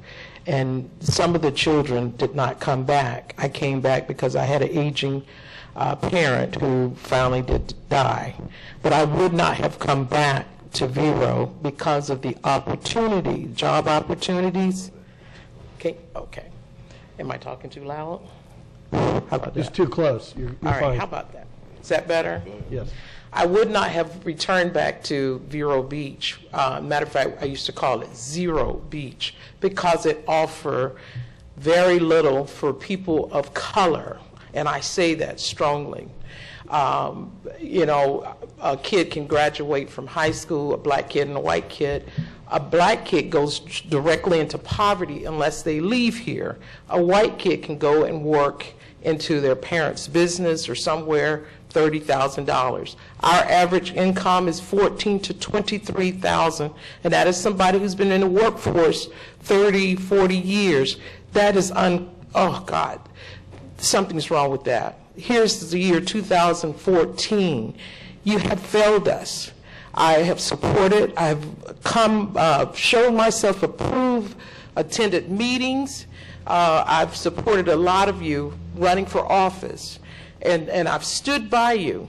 And I wanted to understand, what does it take to be good leaders and of high integrity? I pay taxes here. I've been paying taxes. My parents, our business is 53 years old. And what we've gotten in our investment of our taxes is zero. I think the budget says 0.001% that goes back into the infrastructure of Gifford out of the $250 million budget. I like numbers too. I'm not happy with the numbers. Your numbers, these are your numbers. The EEOP plan shows hiring practices, technical management executives, 47% white males, 23% white females. When it comes to the black male, he's 47% in labor. That's where he stands. And then the female, she may be 23% or more. And I'm saying, what's wrong with this? Even the hiring practices are off. These are your numbers. I got your numbers. I've been studying you guys a long time, the system of Indian River County. It is not equitable for the citizens of Gifford. I look around, the infrastructure is not there. It's supported on 41st Street near the Sheriff Department, where the voting, Leslie Swan's office, the core where the people live, there is very little dollars. I have pictures. Do you want me to show you the pictures of our community? We pay taxes here. We pay some high taxes. We want our investment, return on our investment. We want our money back into our community. Not on the beach, not on A1A, but back into Gifford, in the heart of the Gifford where the people live. We pay taxes here. And we have a reasonable expectation to have our tax dollars put back into our community. Other than that, we shouldn't pay taxes. If you're not going to put money back into our community, then exempt us from the taxes, take us off the tax roll. And utilities, that's another thing. Do we want to open that up? The excessive use, excessive amount of money that we spend every year into the tax lighting districting, and then we don't get that money back or refund it back. Like right now, I believe it's $18,000 to $20,000 surplus. What was it cost us? $57,000 or $59,000 somewhere, and then we paid over $75,000 or $79,000 into the street lighting district. Where's the refund? Where's the money spread back to us? I heard a comment in December that that's administrative fees. No. Hold up. That's not There true. is none. Yeah. Administrative fees, that's money that we spent. The utilities are unreasonably, ungodly amount that we're paying in Gifford. We did a survey just talking to people, and they're saying, my God, sometimes I have to choose between whether I get medicine or pay for the utilities so I can keep my refrigerator on or keep my lights on. And I'm saying, what is going on? This is the year 2014. There has to be some kind of this thing got to be equitable. This is not. This is not. And the blacks or the Hispanics, the people of color live in squalor. You and I had an argument, I think it was last June, you and Commissioner Fletcher, about whether Gifford was in poverty. Thank you. Fletcher. Yes, thank you. Whether we were in poverty. And I'm saying, you got to be kidding. You don't understand or you can't figure. I mean, and I even offer you my key to my house. I says, here, move in my house, and I'll move in yours. Oh, heck no. I didn't We're argue. in poverty. I didn't argue with you. I This- listened to you. I never argued. I listened to you. Oh, okay. I We never can said call anything. it that. And I We spent a can lot of call it time that, with you, but and it I spent a became lot of time heated with your me brother. because it is ridiculous. Our community, in the amount of taxes that we pay, wanted was money. and what we're getting is ungodly. Ungodly. If we didn't pay taxes, if we lived in a concentration camp, this would be fine. But this is ungodly. 1980 is when I left to serve my country so that we could have freedom and access to all of these services. So when we do operate like this, it just says my contributions to my country is null and void, that it was a waste of my time. I want equitable. in my community. I want those tax dollars to flow back through our community. I have a reasonable expectation. I am fed up. I am fed up. This is really unconstitutional, and I challenge these leaders who you have appointed to make decisions about what's going on in Gifford. No one has asked me. I don't want nobody else making no decision. When I pay all of these taxes, you come talk to me. I don't want no progressive civic league, no COPE, or anybody else making no doggone decisions about what goes on at my property when I pay all these high taxes. I don't even want to get into the number. You come talk to me, just like the person on John's Island. When they have a problem, they come to you, and it's dealt like that. I don't want nobody speaking for me, no other organization. That violates my human right, my constitutional right, and I have rights because I serve my country. I put my blood, sweat, and tears in my life for this country, and I want equal access in Indian River County. This is enough. This has gone on too long. 2014. Well, maybe it's time for a legal battle, and I'm ready. I'm prepared for that. If we can't get it by making a demand, then we go to the legal system. I have nothing else to do. Legal. Thank you, Ms. Scott. Commissioner Slory, I would request that after your meeting with Reverend Mosley, you would come back to the board and give us an update or some kind of report, if you wouldn't mind. I'd be happy to. Thank you, Commissioner. We are now going to move on to County Administrator Matters, Renewal of Employment Agreement, memorandum dated February 5th, 2014. Mr. Baird. Yes, in front of you, I have the renewal of my contract. It expires on March 22nd. The renewal, the last contract was 3 years. This renewal is through June 30th of 2016. The terms remain the same. Move acceptance of the renewal. Second. We have a motion from Commissioner Slory. Yes. Seconded from Commissioner Zork. Gentlemen, any further discussion on the contract? Yes, sir. Is there anyone from the public that wishes to speak? It's you. Thank you. I just have some questions. It's not directed at Mr. Barrett. It just has to do with the contract itself and the need for a contract. First of all, if someone could just answer for me, Mr. Barrett, the current administrator is already in the DROP program. Is that right? That's correct. Could you briefly explain to me what that are, and the public that may not know, what is the DROP program? It's a retirement program, right? And it's deferred retirement. Is the administrator? A program put in by the state legislature, so the state house, the state senate, signed into law by the governor, that applies to all employees under the Florida retirement system, that after a certain amount of period of service, that they can basically apply for and be granted retirement status, and that their future current retirement payout is capped at that level when they declare for drop, that monthly retirement payment is put into an escrow account, and I believe, is it 4 years maximum? 5 years. You can be in the drop program for 5 years. Once you have entered drop and your 5-year period is up, it's mandatory that you remove yourself from employment. At that time, you continue to get the monthly payment, and the escrow account is then transferred over into your individual account. So essentially, you get paid while you're working, and you get paid to be retired. So that's what they refer to as double dipping. Is that right?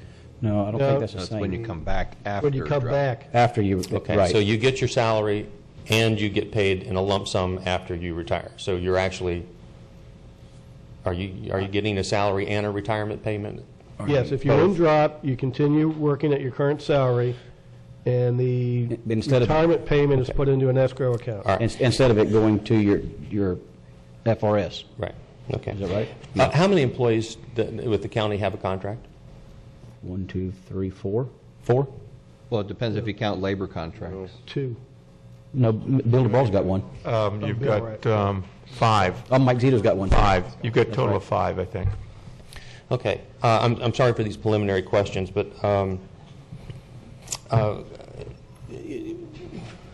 if someone is telling us that they're going to retire in 2.5 years, and they have a current contract that's expiring, if you're in the drop program, you're in retired status, if I understand this correctly, and that you have certain, you lose certain rights of appeal, as an example, because if you leave the employee, you simply go, you are already retired. Am I understanding that correctly? Say that again? Yeah. Okay. Why would you have to, the question is why do we have to have a contract? Why does this contract not just stop, just complete itself, and then an employee continue their employment since they've already announced their retirement? I'm not sure I understand why another contract is required, because the contract provisions there are for their protection for the future, right? If they have already declared their retirement and they already have the date from which they are going to retire, the contract is not necessary to protect them from the future. Well, there's future still 27 months. Except they're in drop. But that... There are still conditions of the employment that the contract covers. As an example, that's the question, the use of the contract. Because for one thing, in the contract it gives 5 months severance. So right up until the end of the contract, is that an additional 5 months severance? No, I think the way I read that is in the event that he gets there's a 3 votes to terminate, there's 5 months severance. Yeah. Okay. That's the way I understand it. Does that severance apply if an employee, not talking about, but an employee quits? No. I don't know. Not the way I understand it. Normally, I would have researched this better, but the problem is it wasn't up on the agendas on Friday. I had that same problem, and technically it was there, but it wasn't underneath where you click on the current Board of County Commission agenda. You had to go like the old way, how you click on the county commissions, then go to that, and it was there. I didn't find it either, so I know what you're talking about. Okay. I can relate. Well, and next, has anyone, we're talking about truth and transparency for the sheriff. Has anyone actually computed the entire cost of this contract? No. Did y'all? Yeah. If they terminate me?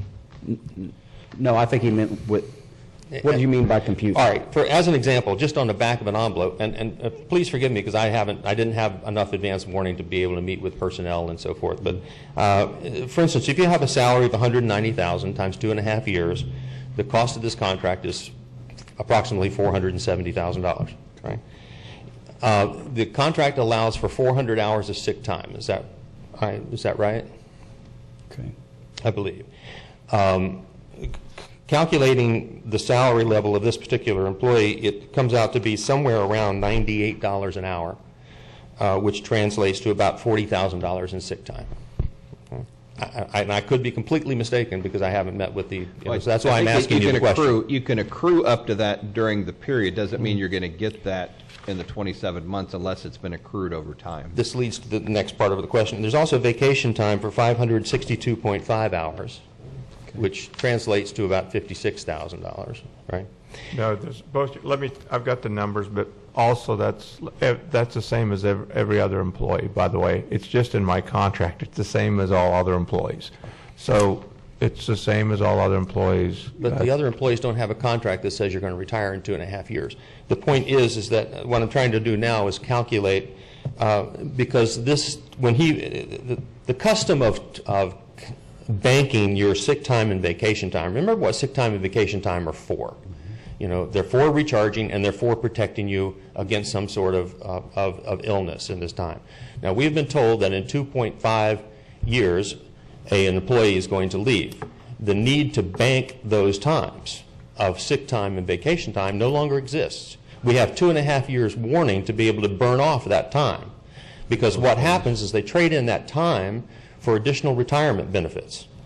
So what I'm trying to figure out is by increasing, by taking this 2.5 years and not requiring the person, if he's going to retire, a person is going to retire in June, in most companies that I know is they're required to take their sick time or vacation time before their retirement.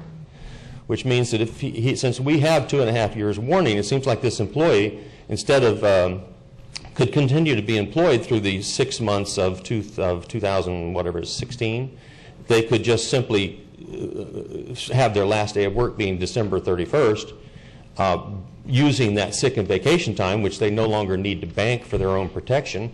And how much money would that save the taxpayers? Because of course, just since I do not know this well enough, it seems that it adds $100,000, or potentially adds $100,000 to your high five, which then divided over 5 years is approximately $20,000. How much of that $20,000 is then times the multiplier is additional retirement times the number of years, and since we all wish Mr. Baird good health, we expect that he will be retired for some more than 20 years. So my question is by allowing this contract to go through, including the retirement, the vacation time, and the sick time, that we're adding a great deal of money to the overall cost to the county. Yeah. Actually, gentlemen, first of all, Mr. Wilson, I'm going to have to ask you to take a break because we do have a 10:30 period certain, so we're going to have to close this meeting now. I don't need to take a break. I've said, and I know what y'all are going to do, but I want you to be aware of, you should calculate the total expense of this before you rubber stamp it and pass it, so that we can be graced with the county administrator's presence for the next 2.5 years. Right, just my understanding, though, Dylan, if I'm not correct, is that when you enter drop, your pension retirement is actually frozen at that point in time. Is that correct? Yes. Before you enter, right. So regardless of any accrued vacation or sick time, it does not affect his pension payment amount going forward. That was locked in 2 years ago when he entered drop, so it does not negatively impact anything. Gentlemen, we have a motion and a second. If we want to clear this up real quick before we take our required break. If Mr. Wilson's finished, if there's Just nobody else. make sure there's no more comment. Ensure Any that further the public comment? speaks. Okay, well, we're going to have to get going here. I'm sorry, Mr. Herron, we'll come back to you, but...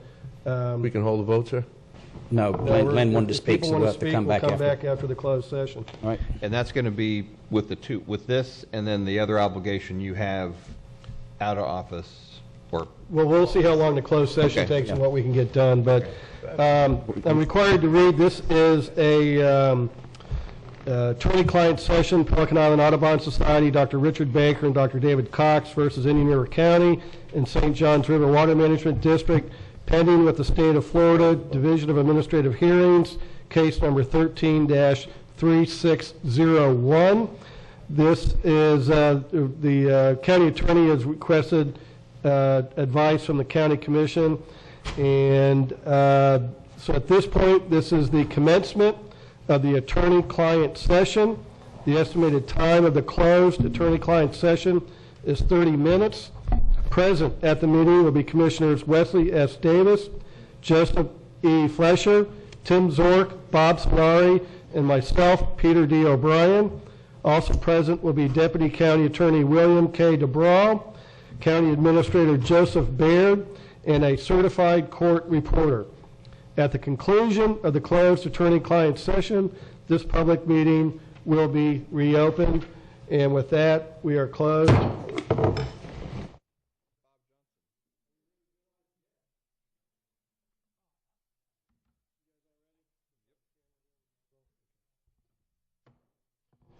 We will call the meeting back to order. We are under county administrator matters, the renewal of the employment agreement, memorandum dated February 5, 2014.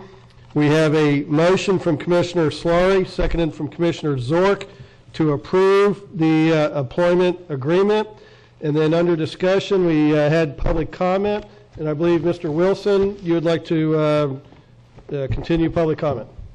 Yes, sir. Thank you very much. I was able to do just a little bit of research over the break, and one thing I want to thank the chairman for explaining the drop program to me a little better. It's always been a little confusing to me. One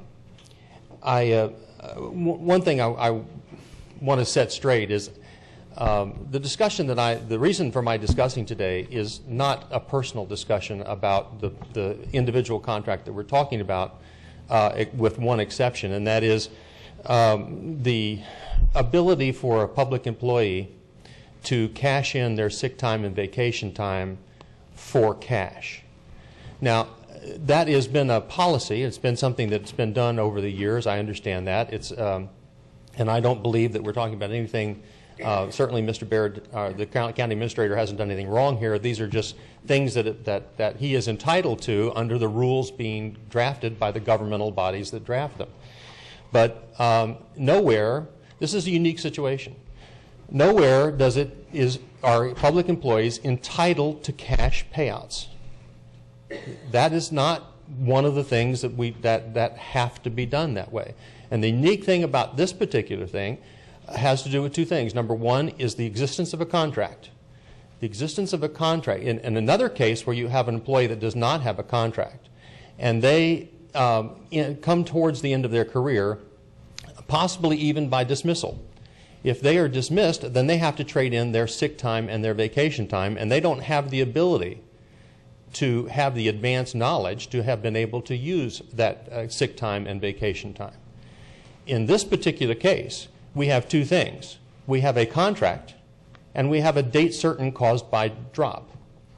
That means that at a certain date, that this particular situation, that the person will leave employment. They must leave employment. We know what that date is. It is a date certain. So my only point is that in this particular contract, I had three questions. One, have you determined the full cost of a contract? So many times it comes before you, and you look at it and you don't understand if there are hidden costs to it. I think you've explained to me that you have identified those costs. I'm very pleased to hear that these last 5 years, from what I understand you told me, does not contribute to an additional retirement burden that will be carried over the next 20 or 25 years by the county. I'm very pleased to hear that, because that's just an additional cost that certainly taxpayers shouldn't have to front. My calculation in this case really has to do with that sick time and vacation time. And because of the unique circumstances of this sick time and vacation time, if the county administrator were to have a 2.5-year contract, I don't know why you'd need a contract. He has the support of everybody up there, and he's going to continue in the employee for the 2.5 years that he has left. We all know that. So I don't understand why we need a contract for that. But if it feels comfortable to have the contract, then so be it.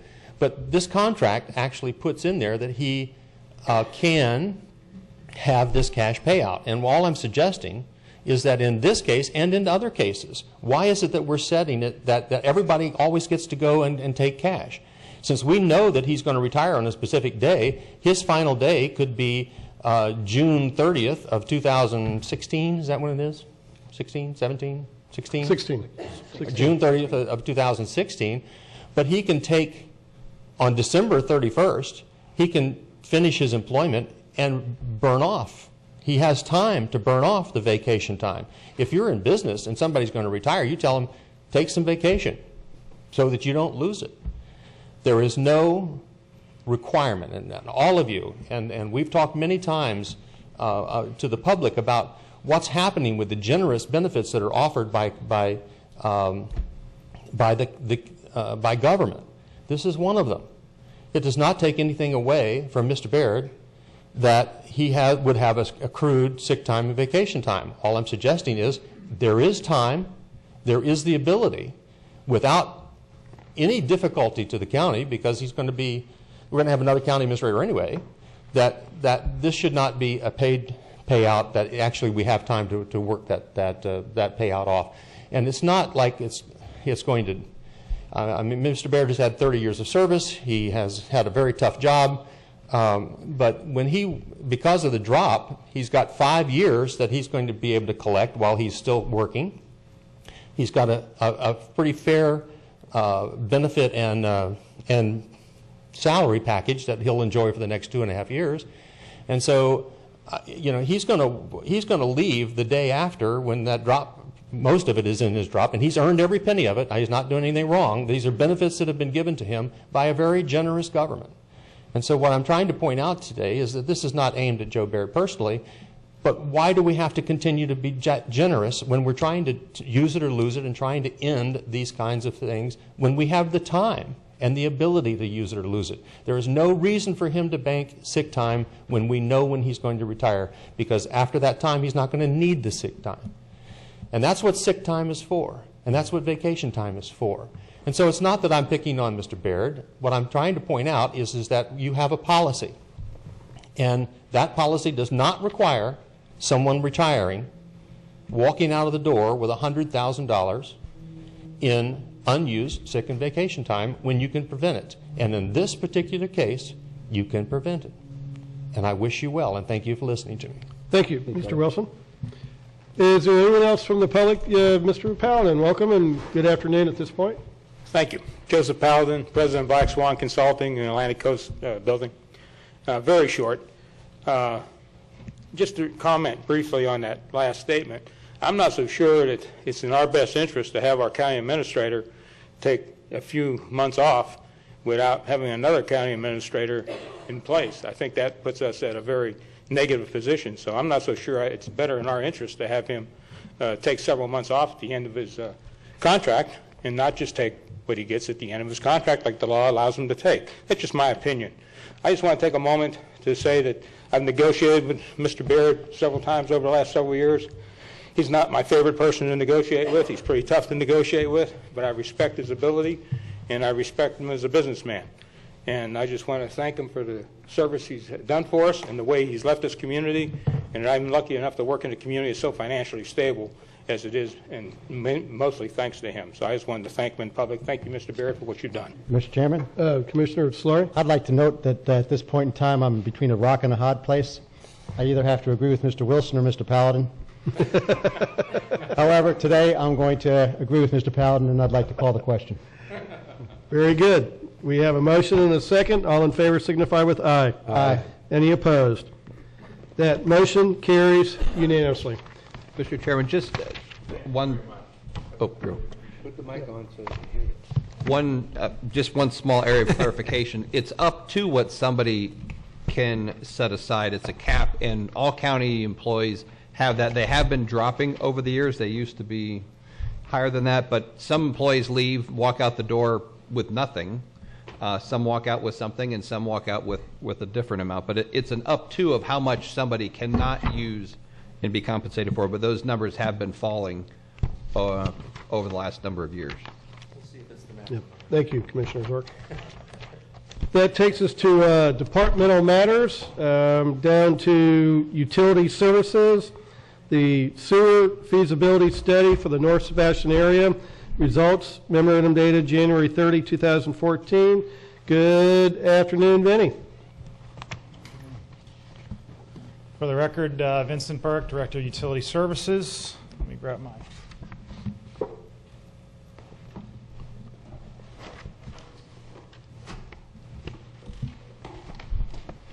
Okay. I can give you a brief history of how we got here. Back in the latter part of last year, the board asked us to move forward with feasibility studies for two areas, and we have done that. We contracted with two engineering firms. The first firm was Masterler Moeller Engineering, for which their presentation is going to be talked about today, for the North Sebastian area sewer project. The second was for Schulke, Biddle, and Stoddard, and they looked at Summer Place. Next week, we're going to come to the board to talk about Summer Place on the 18th, but today we're going to talk about the sanitary sewer feasibility study for the North Sebastian area. Everybody got a copy of the backup, and we're going to talk about some of the highlights involved in that study and where we can go from there. So this is the county map. It's a little hard to see, but due to this great presentation, we can zoom into the North County area. Bob Keating would be jealous. And actually, if I could interrupt, Vinny, it was brought to my attention that this PowerPoint type or slide presentation software that you purchased with your own dollars, is that correct? Yes. Okay, thank you. So the program I'm using right now is called Prezi Presentation, and you can make this and upload it online so you can use it from a web viewer, or we extract it onto the computer here so we can play it. And it's just a dynamic program that shows you the ability to zoom a little bit different than PowerPoint presentation. So this is US 1 right here. And the area is east of US 1 up to the North County line, up to the lagoon area.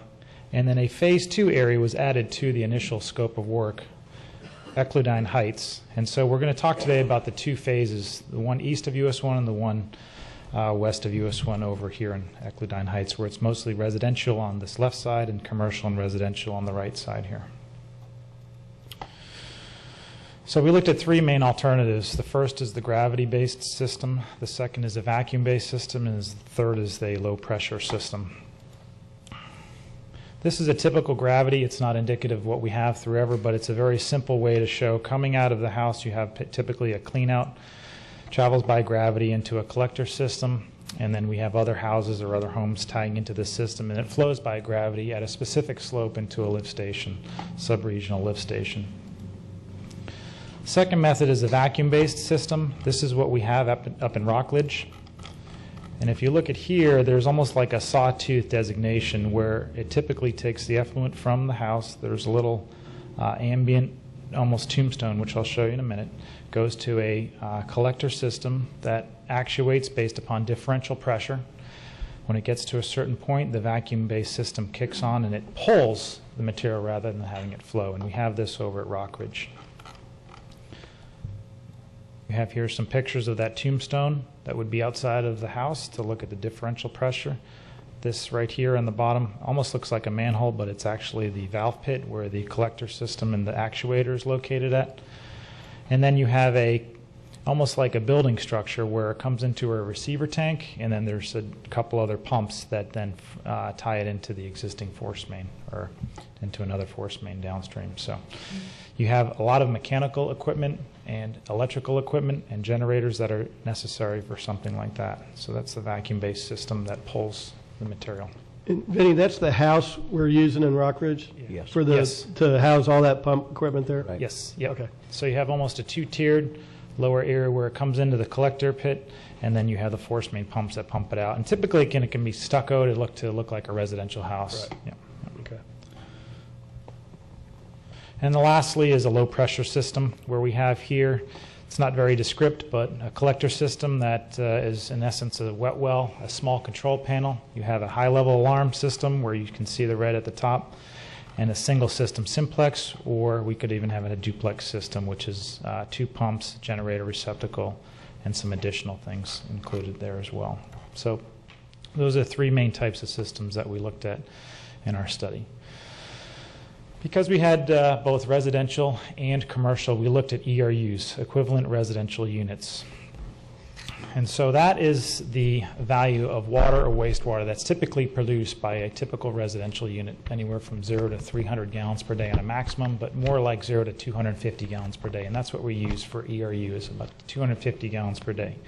So we looked at the ERUs because for certain commercial properties or other non-residential like churches or assembly areas, they are also applied as an ERU, equivalent residential unit designation. And we looked at this project in terms of ERUs, and we came up with potential ERUs of 720. And so based upon the cost that you see in front of you, between the gravity, the vacuum, and the low pressure system, we applied the per ERU cost for each of these. We also looked at the STEP system, which is something that has gained favor, and we'll talk about that in a minute as well. And that was an acronym for the septic tank effluent pump. And so we listed all the costs according to the ERU, with the gravity being the most favorable at this point. Isn't gravity normally more expensive? Typically it is. But because of the topography up there, we use the old adage, it runs downhill? And in fact, because of the topography, there are some challenges. In certain areas, the water table is actually very high. So if you think about the water table being very high, and you think about the fact that we have septic tanks that are in place right now, in essence, they're directly tied to the water column. And because of that, you have additional dewatering that you have to have in order to put the gravity in place. And we don't have a lot of trees in other areas that would be affected in some of these residential areas, and we try to run the gravity line in the center of the road, if you will. Okay. But typically, you normally have the capital costs being higher on the gravity than you would for some of the alternatives. But when we looked at the topography and we looked at the systems here, and the costs that were put together were verified by a contract that has done work for us. So we used the unit costs, we applied the number of foot for pipe to come up with the, that should be in the background as well, to come up with the costs associated with it. I must note that as well, this is a preliminary design. We added a 15% contingency onto it. Obviously, we can tighten those numbers up if we get closer to the bid project, but we applied a 15% contingency, at least initially. But to answer your question, yes, in one word. Typically, the capital costs up front are a lot higher for the gravity-based sewer system. But the O&M cost and the long-term costs are much lower. Yeah. Because you don't have those electrical, you don't have those mechanical systems that we saw with the vacuum-based. You don't have those differential micro switches that can go bad in the valve pits or the vacuum collector system, or some of the mechanical things that are involved on the other options.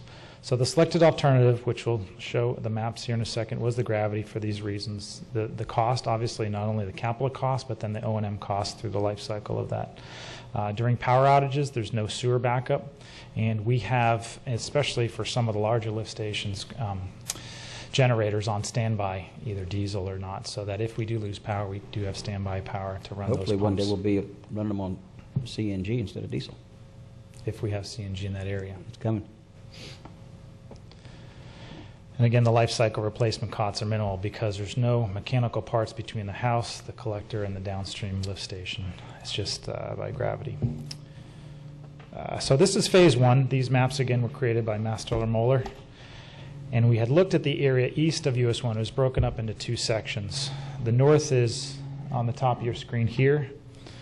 The legend over here on the left shows the existing sewer in green, the proposed sewer in red, the proposed force main in the dashed line, and then pump station soil borings. One of the things that we did as well is Master Moeller was able to go out and do some initial soil borings where it's shown here in blue to get an idea of the topography, number one, to look at the soil conditions, number two, and three, to look at the groundwater table as well.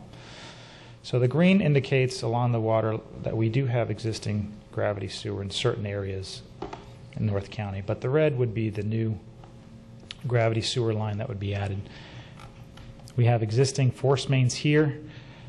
We'd have to add another pump station, which is noticed PS1 right here.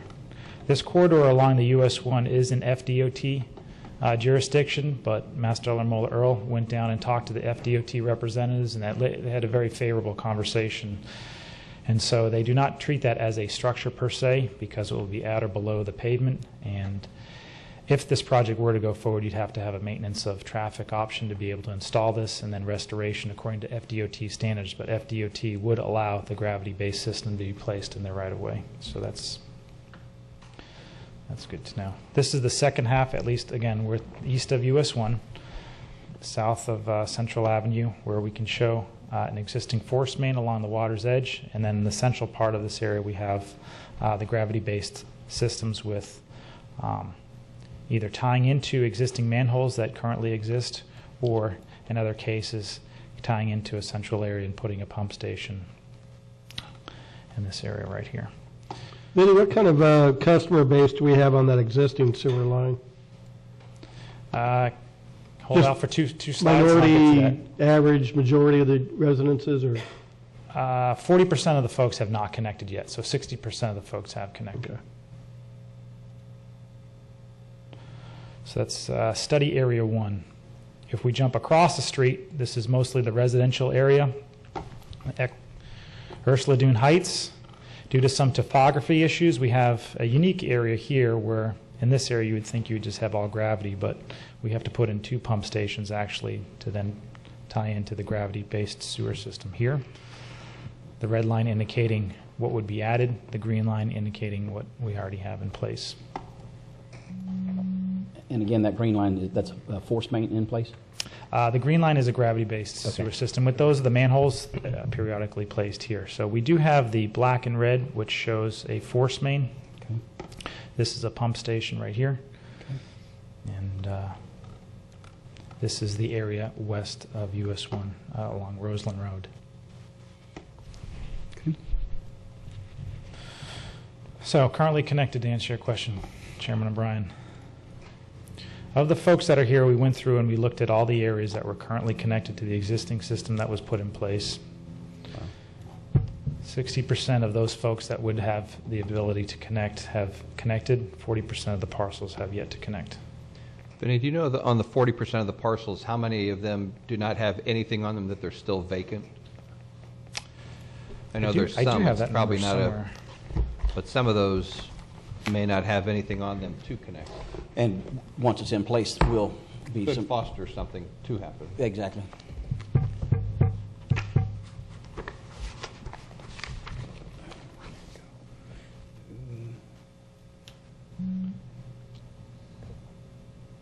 I'm sorry, I don't have that right at the moment, but I can That's get you all right. that. But a portion of that 40% non-connected is probably because there's nothing built yet. Right, and we were looking at the area along this area where we did have some structures in place that would have the ability to connect that are still on existing septic tanks that have not elected to tie into that line right in play.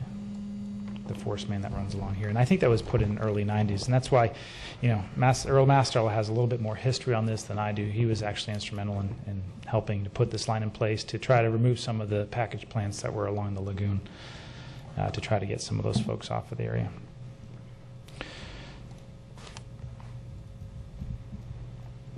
Sorry, going over that again. So short and sweet, just sitting the salient points, looking at the next steps. Grant possibilities. Staff is actually looking at applying for, is in the process of applying for some grants to help offset some of these costs. It must be noted that it's crucial if this project is to move forward that we do have to try to get some grant monies to be available to help offset some of the large construction costs of approximately $5 million. Now we could have the option of splitting that up into two phases, on the east side as one phase and on the west side as another phase, depending on our scheduling. You're looking at, on the west side, about $1.5 million. On the east side, about $3.6 million if you were to try to split that $5 million number up. Policy review, we should really take a look at what our policies in place right now, what mechanisms are available for folks who want to connect versus some of the folks that are out there. The only illustration that I wanted to make with that other one was to say that even if we built it, it's not necessarily that folks would connect. So I don't think we want to get into a situation where we have a large capital expenditure, hoping that people will connect if we don't have a mechanism to put in place to allow people the incentive to connect. We want to do some public workshops. In fact, tomorrow night we are going up to the City Council meeting at 6:30 to present this information to the Sebastian City Council. And then dovetailing to that, we're hoping to do another town hall meeting up at City Hall at some point for some of the folks that have, you know, commercial or residential property that want to ask some detailed questions about the plan. We dovetail that into with education, public outreach, and, you know, before we go into a $300,000 design, we'd like to at least get some, you know, input from some of the folks that would be able to benefit from the system if it's going to be a viable project. So that's in essence what we have for the sewer feasibility for the North County area, and I'm certainly open to some questions. Commissioner Zork? On the, or two-part, on the grant possibilities, what would be the traditional places we would look to for grants for this? Well, we are going to apply for some grants through the Ag and Resource Committee to try to go after saving the lagoon. If we can reduce approximately 9.5 to 10 pounds per person per year that is being added to the lagoon, according to Dr. LaPointe from Harbor Branch, then we can try to equate that into the number of connections that we would possibly be able to get that would reduce those numbers from entering the water column. Right. It's also interesting to note that I was up at the National Estuary Program grant submittal process yesterday up in Palm Bay at the district's office, and Laura Herron, who works closely with Dr. LaPointe, was there talking about how they did some soil samples and water column samples in relation to the Central Relief Canal, and they found that some of the samples that they pulled in the soil had higher concentrations of dissolved nitrogen or organic nitrogen than actually what was found in the surface waters of the canals, which one could lead that to say that there could be an increase due to some of the, obviously septic tanks in that area. So, I think the public and you're all very aware of some of the issues out there today, but I know that her request was for additional funding to try to make sure that if indeed septic tanks were kind of the smoking gun, if you will, they have enough information to back that up. Second part of the question is, if we fronted the money for the engineering portion, what's the shelf life of that as we shop for the funding side, just to have it designed ready to go, but not if it has a near-term expiration window, but if you can, I would guess that this engineering would probably take 4 or 5 months to complete, something like that. Well, would you apply for the DEP permits, or would you just get the engineering done? Well, it depends what the life of them are once you get them. Almost like we did at the aerodrome out there. We had it, we got some hard numbers and that kind of stuff where we knew exactly what we were looking at, and then now it's sitting on the shelf without an expiration date. Not much is going to change. Other than if we go as far as getting the DEP permits, those have some type of They have a 5-year okay, well, we would find the money frame. hopefully in less than 5 years. Yeah. So you could go And through that. Well, how much more expensive is it to go ahead and pull the permit? The permit's not That's that what I'm saying. I expensive. mean, we're worrying about something that expires in 5 years. It's not that expensive. It's actually the engineering that's going to. Yes, the engineering is quite Because costly. that way, if something comes That doesn't up go bad. near term, that you have the advantage to take advantage of something that comes up with a short window, we're basically, I don't want to use the word shovel ready, but we would actually be really ready. Right, the topography is not going to I want to change. use a Joe Biden example. Shovel ready, period. So, yeah. Yeah, I think the topography is not going to change if you have a good design, if you have all your bases covered, if you take enough soil borings, if you get a good idea of what's in the ground, if you can try to look at those areas ahead of time as part of your design, then really it's not going to change 3-5 years from now. Okay. Any other questions? Well, I guess just as you take this to the city of Sebastian, and I don't mean to state the obvious here for the commissioners, but understand that the city of Sebastian does not have the ability themselves to do any of this. They don't have a sewer, they don't have the utilities, so it's incumbent upon us to work closely with them. Not that we wouldn't, but I'm really looking forward to the feedback that they give us, and we'll truly respect the direction that they give at that time. So I'm looking forward to, the city of Sebastian said they would like this, and then us start trying to lift to make it with a tag team effort between the two municipalities to make it happen. Right. And Commissioner, I'd asked staff to do exactly that, and that's why they're presenting tomorrow, to make sure that Present their options. Sebastian feels engaged in the decision-making. Vinny, is both the east and west phases of the project wholly within the city of Sebastian? Mm-hmm. Okay. And gentlemen, I think the other thing, not to talk about it today, but I think as we go through this is the first kind of project that we should probably have some discussion at some point on what if the grants aren't available, and what other alternative funding would we come up with, be it a bond issue, be it a countywide stormwater district, things like that. Powerball. Powerball. But I think we need to look at the bigger picture going forward as well, and what we're willing to do, to address this impact on the lagoon. So again, maybe not for today, but I think certainly, and maybe Joe, you and Jason can kind of at least start kicking some ideas around the can, and see what other options are there. And I just think we need to have a bigger picture going forward. And if we do start to go down that road, at this point, I want it to be voluntary. I'm not after an assessment sewer project. That's just one of 5. Yeah, I don't think anybody's. But I'm not ready to say what I'm in favor of or not. I just think we ought to start having that discussion and have some input on it. So I'll go out on a limb. I'm not ready for it to be mandatory. Like to consider this a home rule style project, homegrown home rule. Yeah. And also on your presentation to Sebastian, I don't know if cities have other revenue streams from a grant side of something that they may be able to also explore because of them being a city versus a county, but we did have discussions with Al Minner before he left about he wanted, so he thought they might be able to contribute some from their CRA. And I think they have done that. I think they've authorized up to $5,000 per parcel within the CRA to go towards the hookup cost. So anyway, Vinny, I don't think we need any formal action here. Just thank you for the presentation. And after you present to the city of Sebastian, I think we should organize a joint workshop with them and maybe a couple, 3 weeks down the road, give them time to chew on it a little bit. and circulate it and get public involvement. So unless, gentlemen, you see any need for formal action here? If I could add one other question. You mentioned Dr. LaPointe's work that you discussed a little bit yesterday. Does he have anything, or did you come across anything which explains exactly what he's doing in the measurements that's understandable by, say, a commissioner? Whoa. Again, that was just the Is that a information that was third grade? presented to the Technical Advisory Committee, and, you know, one of the things that they wanted to do, and one of the questions is to make sure that there was not organic nitrogen from other sources, and how are they able to tell that, and they want to look at the nitrogen isotope that they send up to Georgia. And so that was some preliminary data that was presented to the Technical Advisory Committee that will be forthcoming, that will be presented, I think, once they have culmination of all the data they put together. Then can you just maybe ask Dr. LaPointe or whoever that we get a copy of that as soon as possible? Sure. Because as you know, we asked the FDEP for some information on how much nitrogen goes from a septic tank out, and we sent that letter on October 31st and haven't got a response. And I think that information is critical if we're going to have some sort of cost-benefit analysis in determining what a good path forward actually is.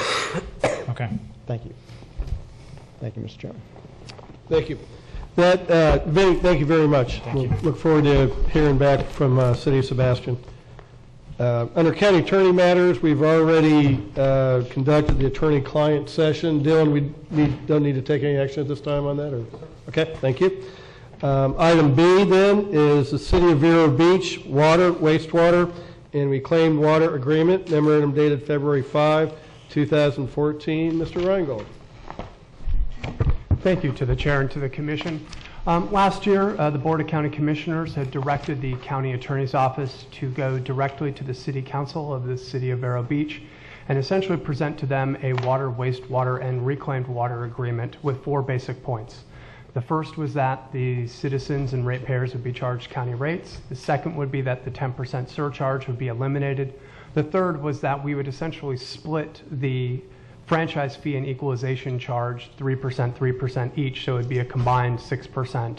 And finally, the concept was that if the city was not able to live up to these obligations, that the county would step in and take over the system and operate the water, wastewater, and reclaimed water system. On January 21st, the county attorney's office presented this directly to the city council. I'd like to thank Vinnie Burke, Joe Baird, Jason Brown, and Commissioner Sari were all present for that meeting. And at that meeting, the City Council of Vero Beach unilaterally voted to impose the county rates and eliminate the 10% surcharge. And what they've done so far is on February 4th, they've had that resolution presented as for first reading. They will have a subsequent public hearing on that item on February 18th. I would like to note that they were proposing in that agreement or in that resolution to begin the county rates and eliminate the 10% surcharge on July 1st, 2014. However, after these 2 first points of agreement, the council specifically did not accept the 3% split and certainly did not accept the concept of taking over the system in the event they were not able to live up to their obligations. And with that, the council essentially said, we want the county to adopt the Indian River Shores model for an agreement on water, wastewater, and reclaimed water. And with that, I return to the Board of County Commissioners and to present this to you and essentially ask for your guidance going forward. And the 3 possibilities that I saw were, 1, to follow the concept of adopting an Indian River Shores contract, which is a 30-year contract with a 15-year opt-out for either renewal or for termination. A notice for that has to be provided 4 years ahead of time. A timeline for that, just to let you know, is that if we entered into an agreement this year, you'd be looking at the county presenting in 2025 a notice of termination, notice of renegotiation, with then 2029 either negotiating anew or terminating the agreement. The contract also provides for county rates. It also provides for county rates to be matched in the event that the county changes its rates.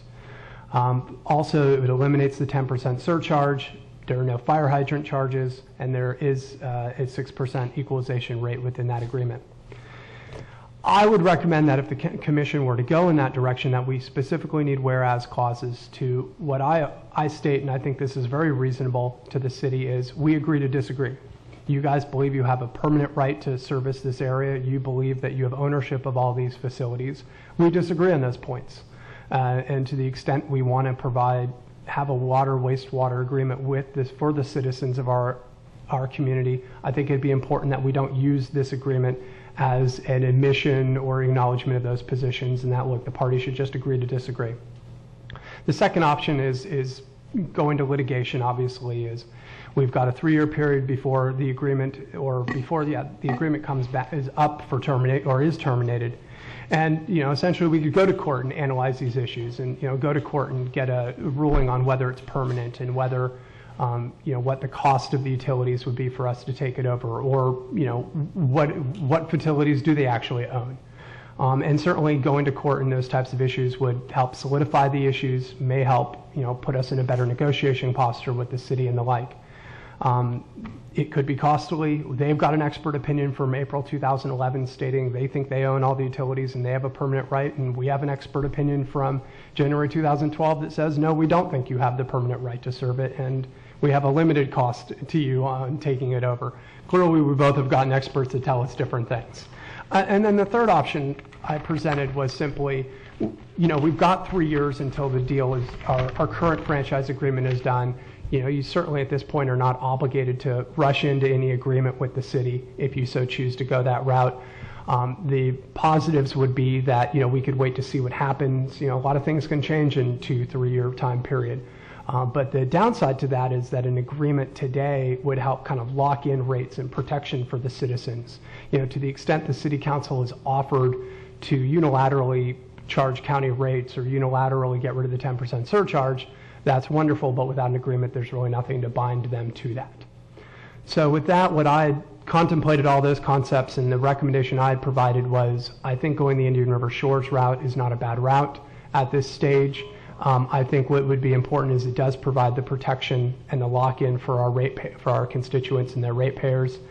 As Alan said, this was not a recommendation based upon what I believe are our litigation stances. It was more upon the idea of it hasn't been this council's or this commission's will to really fight taxpayer dollars against taxpayer dollars.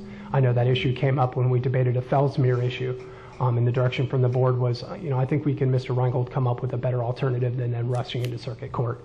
And then finally, if you really believe, as some do, and I don't see why it's not true, that the inevitability of the merger of the two systems, then does it really make sense to rush into litigation to fight expert counsel against expert counsel in something that inevitably at the end of the day should happen and will happen?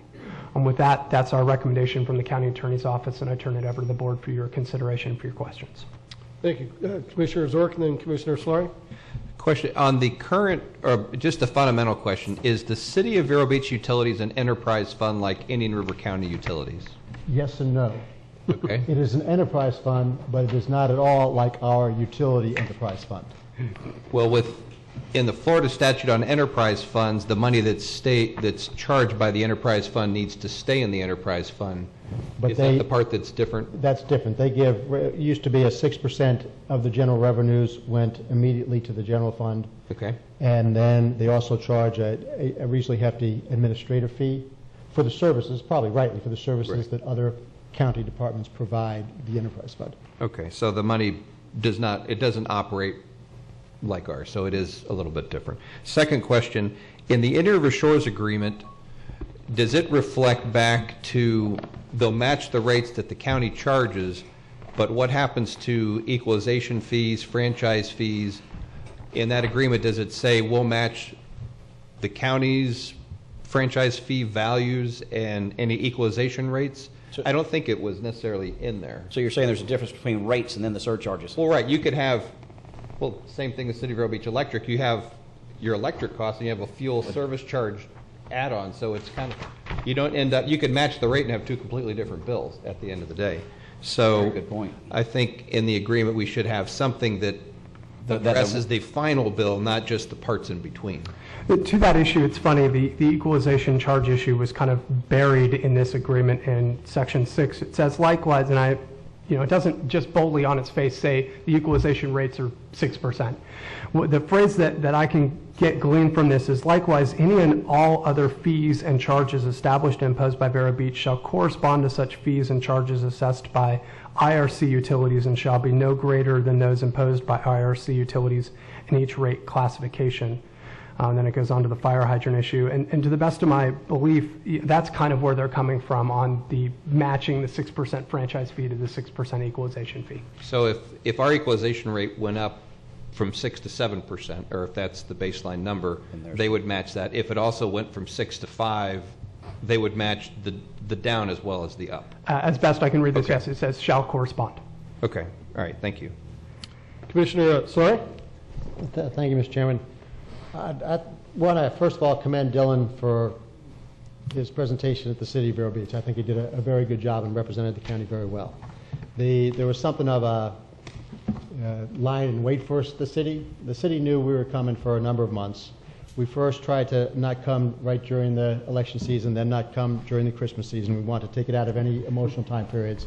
And I'd asked for it to be at night so that I could attend. And so they knew we were coming for about 3 months. But then once we set a date, the meeting before, it was suddenly put on their agenda and discussed without us being present, so that they could, basically in my view, and it's just my little bit biased view, they could spin things the way they wanted to and explain things in a way which I don't think accurately explained the main county positions. So that said and out of my system, I think that Dylan got us about 80% of the way there, and personally I'm probably happy enough to live with it. As long as we have the whereas clauses which don't give them a permanent franchise area, which they, I don't believe, have and shouldn't have, and as long as we have the understanding in the whereas clauses that we haven't determined who owns the infrastructure. I mean, some of the city does own, but a lot of it was provided by the developments in the area and then turned over. And so those people have already paid for it, and they continue to pay for other capital costs, renewal and replacement, and operating costs in the rate structure. So I don't want those South Beach customers to pay for it yet again. I think that I can certainly have the county live without the franchise fees as long as it means that we're not tacking on more costs to the county, this South Beach residents. And the last thing I would ask is if we could at least pass this by the South Beach residents before we take a final vote on it. I mean, I think that those residents will be basically agreeable with this, and just because I'm agreeable with it, they're the ones who are going to be stuck with the bills. So I'd like them to be able to have a chat with the county administrator and county attorney prior to us taking a final action on it. That'd be through their property owners association meetings? Yes, they have regular meetings, and I can easily be in contact with the president of that association just to because they've been very active up to this point, and I don't want to just suddenly leave them in the lurch. Mr. Rangel. To 2 points to follow up on what Commissioner Solari said. First off, as he described the kind of lie in wait attitude, I specifically provided a copy of my memo to the city a couple days ago to make sure that they were aware of what the positions I was providing to this board and invited them to attend. Just think it's fair to be open and transparent. Yeah. To the second thing, I've also tried to keep Dr. Faraday and Glenn Herron in the conversation and in the loop to make sure they know that copies of these types of memos are going to the board so that they're aware of it and can attend. So I just wanted to be, this board to understand that I'm trying to be as transparent as possible in terms of these types of issues that are sensitive and affect a lot of citizens in our sister government. Thank you. Commissioner Davis, you had a comment? Or? Just, as the main thing I think we've all said is just give them the rates that basically other county residents enjoy. That was the main thing is, how can we explain to our constituents at South Beach that if they didn't get, that they had no control over who was raising their rates or not. And so for us to lock that in is something that probably I could live with. And also I want to compliment not just Dylan, but also our entire legal department. I think right now we've got a legal department that is hitting on all cylinders with our executive session we had this morning. I'm very, very, very, very pleased with what I'm seeing in there right now. Commissioner Fleischer, did you have a comment? That's fine. It's all been said. Okay. Dylan, the only, I guess, two things I had is one, I agree with the whereas that we are going to disagree on the ownership of the infrastructure. Is there a clause in there that says regardless of who owns it, some of it is sitting on county-owned right-of-way?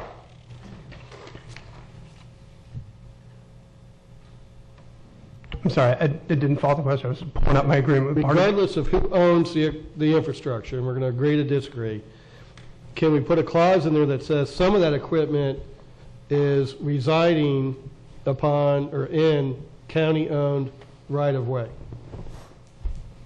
I think that's just a statement I don't think anyone would disagree with. I mean, Okay. I think that's important to make sure we establish that there is, regardless of who owns it, it's on county land. I mean, I think that should be clear. And then two, gentlemen, you know, we all inherited these franchise agreements from previous commissions from 30 years ago. And when Dylan said, you know, it'd be 2025 before we can even notice, and then 2029, and I'm thinking, in most likelihood, none of us are going to be here when this comes back up. He's young enough to be here. Dylan will be here. We know Joe's going to be gone. Commissioner Davis, you're the longest serving commissioner. You might keep still coming back, but he's the youngest. Would a 10-year period make more sense, or? To the chair, I absolutely understand that, and in fact, that was actually in my initial draft, and the conversation with the city council was, we want it to look like Indian River Shores, you know, we don't want a 10-year opt-out. They were adamant. I'd be happy to go back and say, look, to all the other issues that we've agreed to, where are you guys on a 10-year? I'd be happy to go back to the city council and to the city manager on that issue if that was the will of the board. But I counter that a little bit. My understanding is that Mr. O'Connor was trying to ask us for a number of things that he wasn't asking the Shores. So, and I couldn't articulate exactly what they were right now, but weighing them, I think we're better off with going with the same Shores numbers rather than opening up the box to everything else he wants, which is different.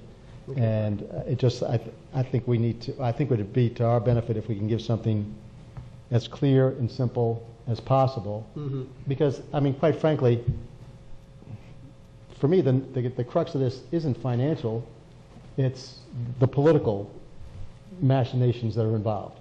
So I'd rather give the other side as few of those type of things because there's so much misinformation out there that's purposely given by basically blogs and stuff, which I don't think is helpful in the least little bit.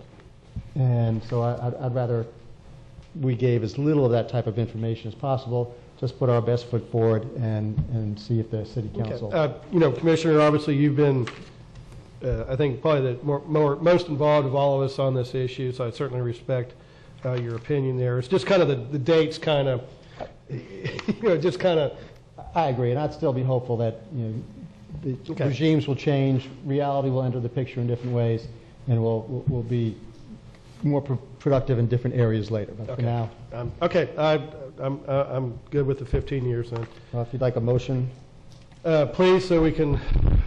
I'll go ahead and make a motion basically to the staff recommendation to enter into agreement with the City of Vero Beach conditioned upon going to the South Beach first, which eliminates the 10% surcharge, gives county rates, has the same other language as the agreement with the Shores, including the 15-year opt-out of the 30-year agreement, but adds the whereas clauses dealing with the permanent territory, that it's not, and that the ownership of the infrastructure is not clear, and you know that there's certainly not the going concern language that Mr. O'Connor was talking about, and adding in the language that the chairman wanted dealing with the fact that the equipment is in right-of-ways owned by Indian River County. Thank you. A second from Commissioner Fleischer. Okay. Dylan, are you clear on the motion? And I have clear direction. I will be happy to work with the folks at South Beach and attend a meeting of theirs whenever that is possible. And then I will move forward to the City of Vero Beach. And just I would recommend that you open up the floor for discussion from the public if they have any. Yep. I think the thing with the South Beach folks too is just make sure they're fully cognizant of the difference between the rate structures of the city and the county. Ours is a little bit more progressive, the higher use to encourage conservation of the water. And just so they're aware that if they're real big water users, that their bill actually may go up. But our system's designed to encourage to conserve the water. So. Yes, sir. Yep. Okay. Is there anyone from the public that wishes to speak to the motion that's on the floor? Okay. Seeing none. We have a motion from Commissioner Slaughter, second from Commissioner Flesher. All in favor signify with aye. Aye. Is there any opposed? That motion passes unanimously. Dylan, thank you very much on that. Thank you. And I would like to comment, if I may, for 1 second on what Commissioner Leslie Davis stated. I have talked to a number of my colleagues in Jacksonville and a number of my friends, and the thing that I told them was it was so amazing to be dropped into an amazing office where I had such quality people, from staff to attorneys, that it just made my life so easy instead of being dropped into an office where there was chaos or things, there were problems. And so I just thank Wesley for his comments. And actually, I've always told them that I'm always impressed with the department heads as well, and just been so amazed by the talent that this county has. Well, Dylan, the office may be good and the department heads are good, but what do you tell them about these commissioners you work for? I am amazed by about a system of 5 wonderful county commissioners versus 19 city council members. Anything's better than that, isn't it? Yeah, I heard that. Okay, well, thank you very much. That takes us to commissioner items. Commissioner Bob Solari, the Oslo Boat Ramp, memorandum dated January 27, 2014. Commissioner Solari. I got to say that after the shade meeting today, I'm not expecting too much out of this item. I just will note, though, that the Oslo Boat Ramp project hadn't been really discussed in full since April 17th of 2007, and 2 of us, Commissioners Rook and I, hadn't been here. So I appreciate the actual full discussion that we got from Mr. DeBrawl. It was good. It sort of brought me up to speed in a number of ways.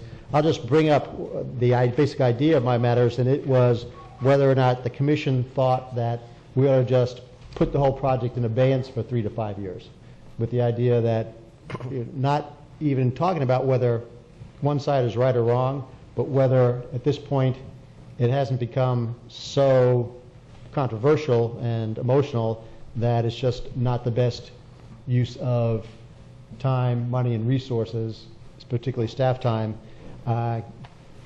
given that there's so much else to do to work on the lagoon. So I don't want to belabor it. I'll just make that in the form of a motion to table it for 3 to 5 years and wait for Wesley to turn me down. We have a motion from Commissioner Solari to table the boat ramp project for 3 to 5 years. Is there a second? Not hearing a second, that motion dies for a lack of second. And I will note for the record that I wasn't surprised. Well, Commissioner Solari, we appreciate you bringing it up. You had a good point that it had been a while, and that you and Commissioner Zork were not here at the beginning, so we do appreciate you bringing it forward. And I'll just make one other thing which was helpful for me today, and that is you've heard a lot from both sides about all the damages that may or may not happen. And again, one of the reasons why I certainly wasn't insistent today was that after listening to Mr. DeBrawl and listening to the comments from my fellow commissioners, the extent of any possible damage was certainly minimized tremendously.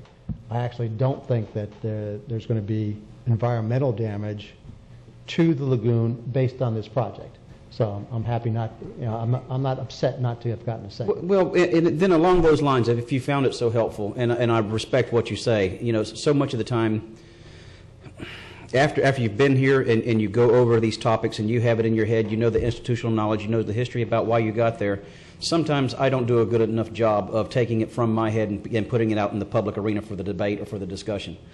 My position on the boat ramp hasn't changed, but if it has been a while, and I don't know whether this is going to be good or bad, we can't, never mind, we're in litigation. All right. I was thinking that all right, after the litigation's over, I encourage everybody to read the transcripts. What is that? Is that in May? And maybe even have some public talk about it, because... We can't until, I mean... No, I said after the litigation. Absolutely, yeah.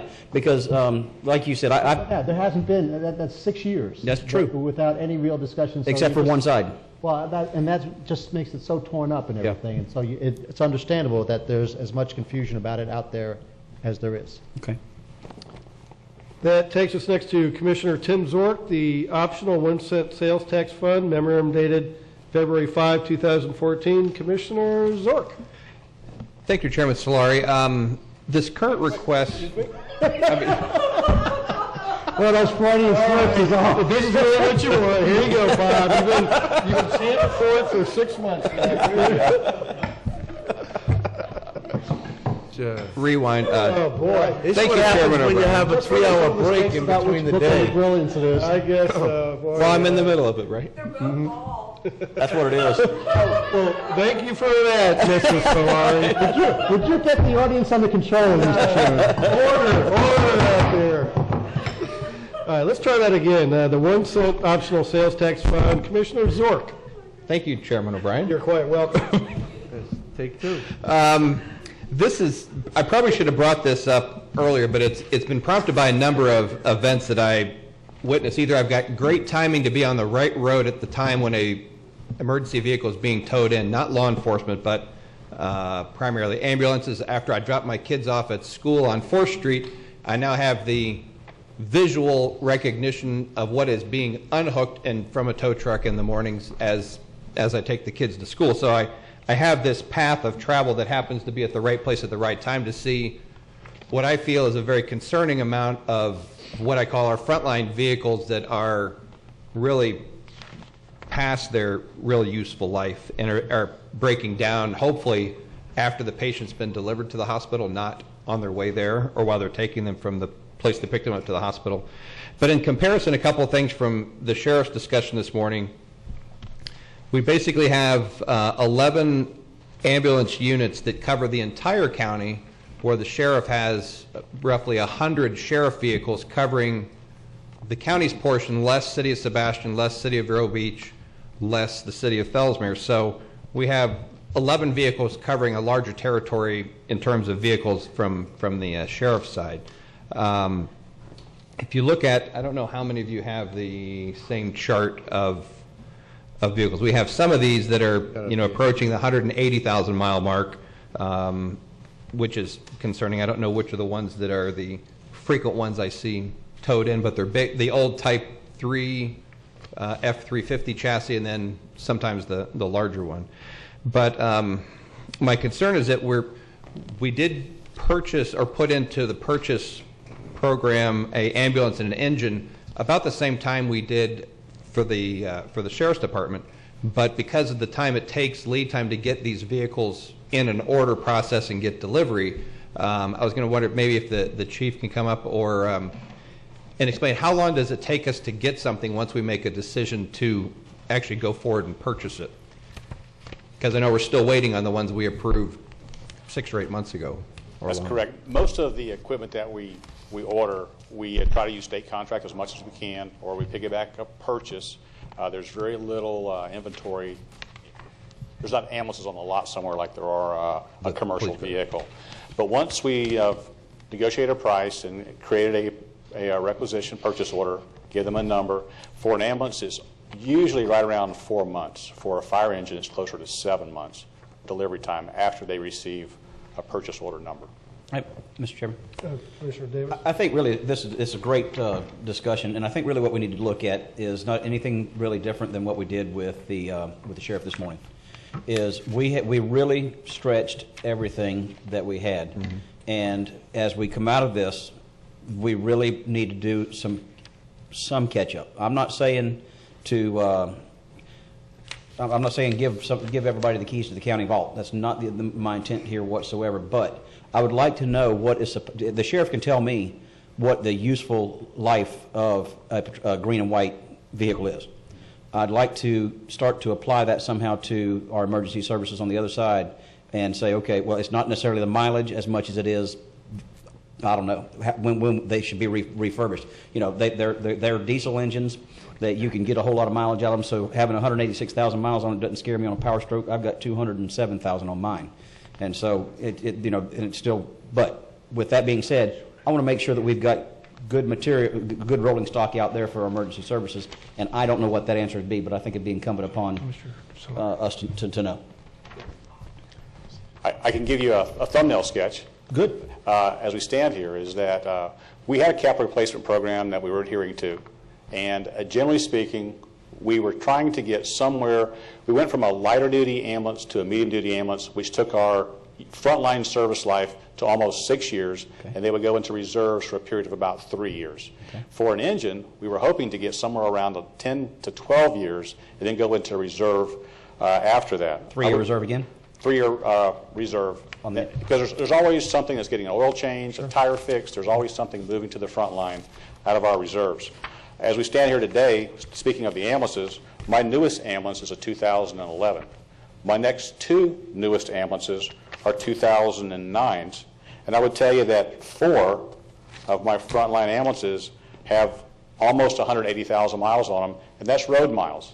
That's not in the front yard for anywhere from 5 minutes to 15 minutes, packaging the patient, stabilizing them, or going up to the ER and waiting for a bed to be able to offload them. So when we tell you that an ambulance has close to 180,000 miles, it's probably over 250,000 engine miles, even though the road miles would be less. Hours on it, yeah. Yeah. So, all right, so answer our question here then is how many of them do we have on the road that are over 6 years old plus the 3-year standby?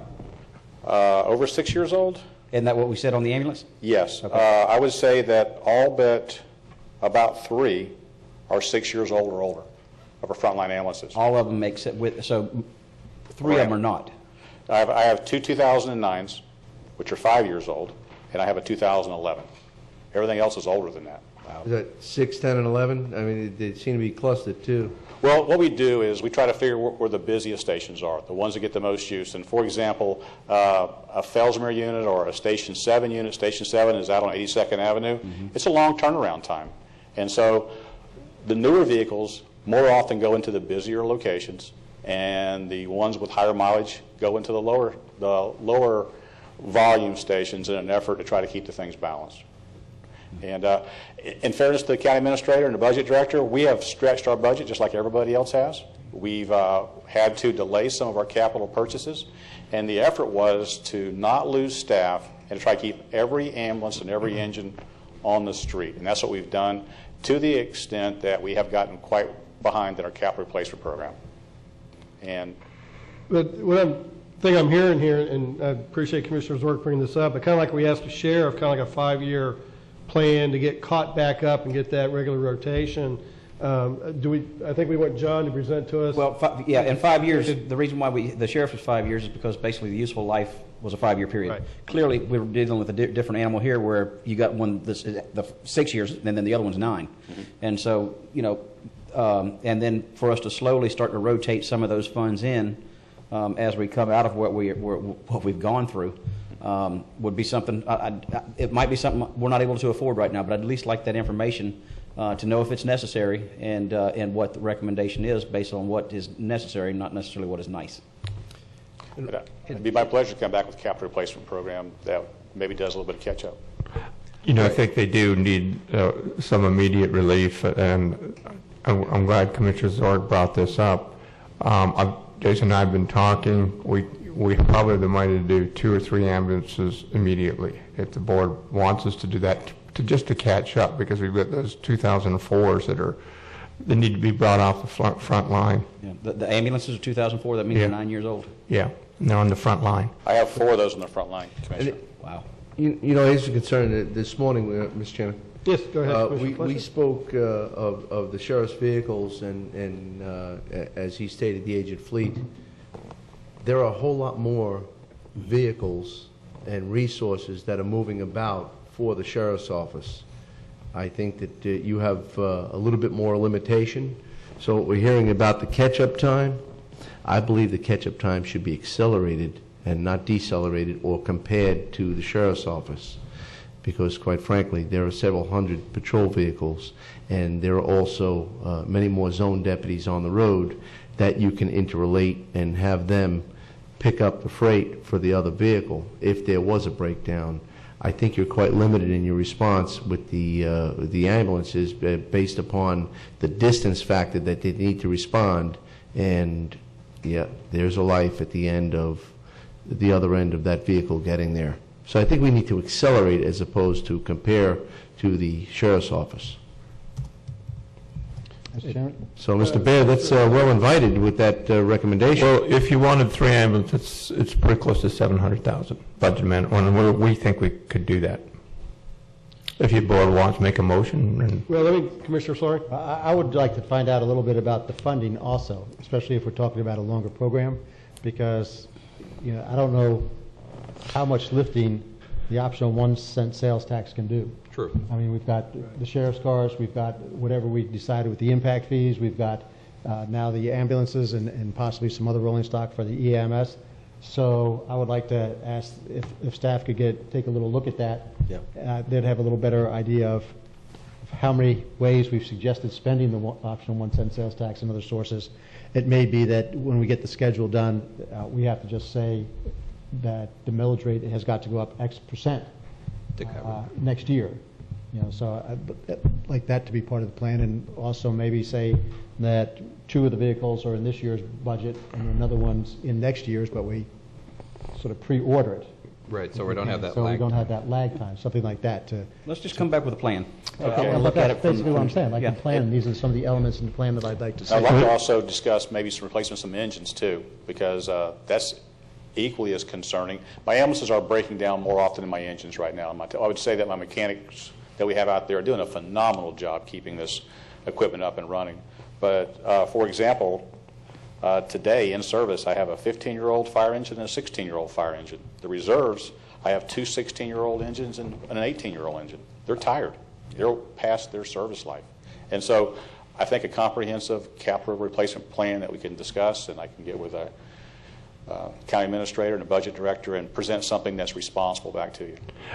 we've taken, Jason and I have taken a look at this already. We think the catch-up money that we're trying to catch up, probably because it's the emergency services district, is better to come from optional sales tax. Optional sales tax is in a better condition financially right now. Okay. Just, Joe, just a little sense of urgency. Is that something you can bring back to us in early March? Oh, yeah, we could probably bring it back to next meeting if you want. Okay. Next Tuesday? Yes. John, can you put something?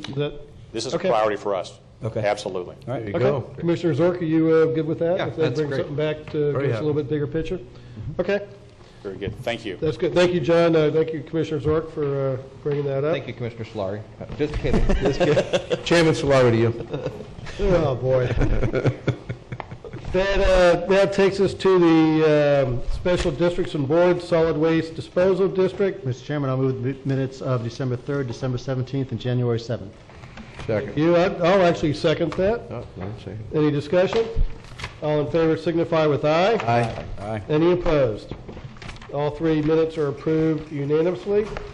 Under item 4, request to apply to the Florida Green Building Coalition for green local government recertification, memorandum dated January 30, 2014. Good afternoon again, Mr. Burke. Good afternoon. Again, for the record, Vincent Burke, Utility Director. We have here Jeremy Nelson with the Florida Green Building Council. He's been here all day today in case you had any questions that you'd like to ask of him.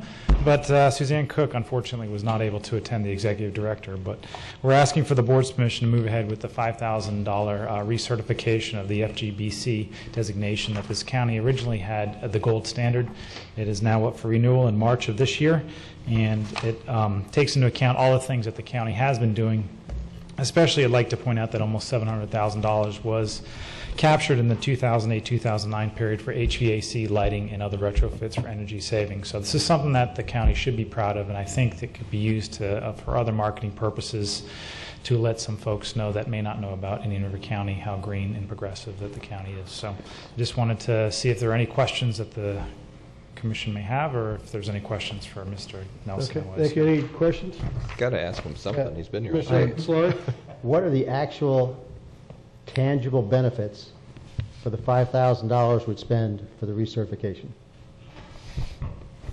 Oh, let me ask Vinnie first. Well, I would say the tangible benefits are to memorialize the efforts that have been done, to look at basically capturing those costs that were achieved in the 2008-2009 period, to basically tout that for the public, and then to use that as almost like a branding to say that not only are we doing things internally as a process, but actually we're doing things externally as well with some of the projects that we're doing in utilities and with stormwater as well.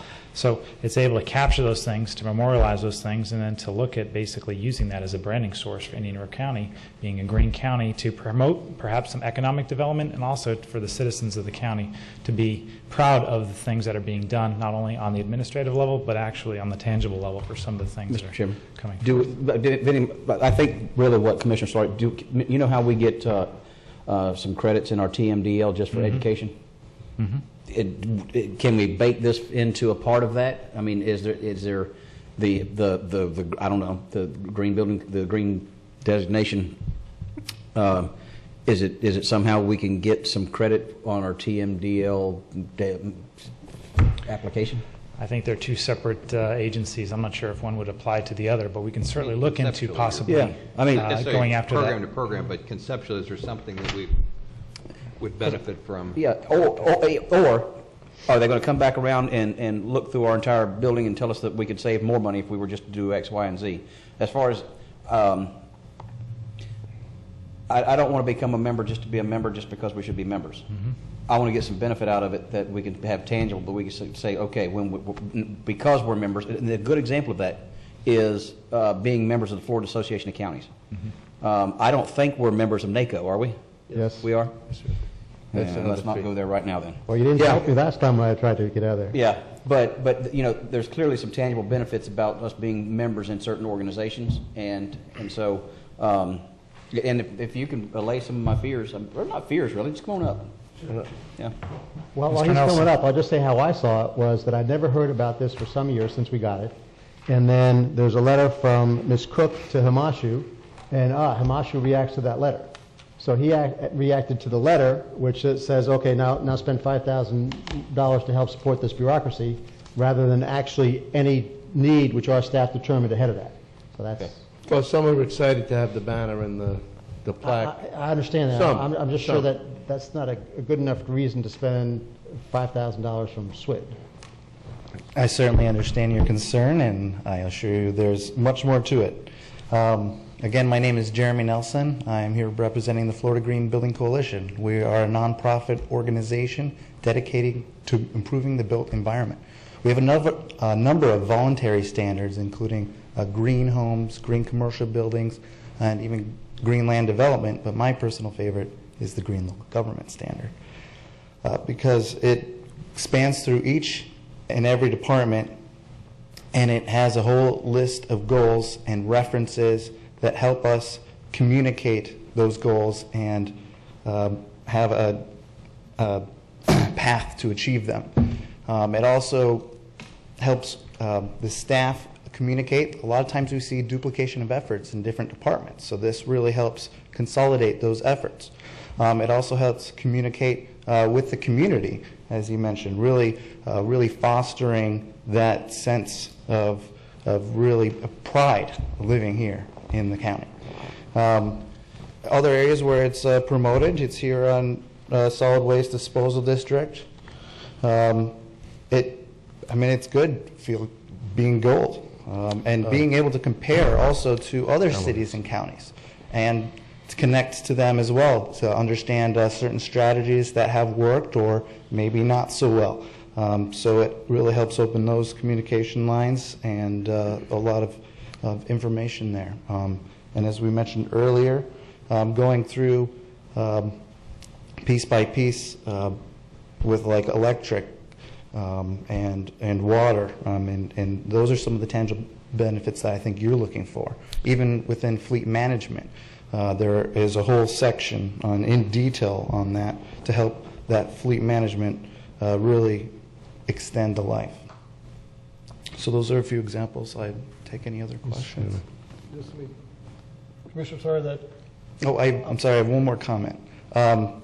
One of the comments we also got back from the city of Tallahassee, they said it helped them achieve grant funds.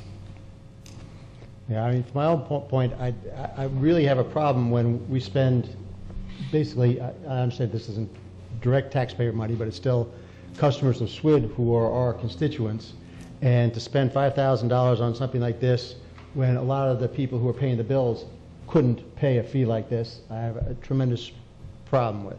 And again, since I remember the hullabaloo when we got the green certification, but since that time, a few months, a couple months after that, I hadn't heard a thing about it or about one benefit from it, nor was there any backup which noted the tangible benefits since the initial process.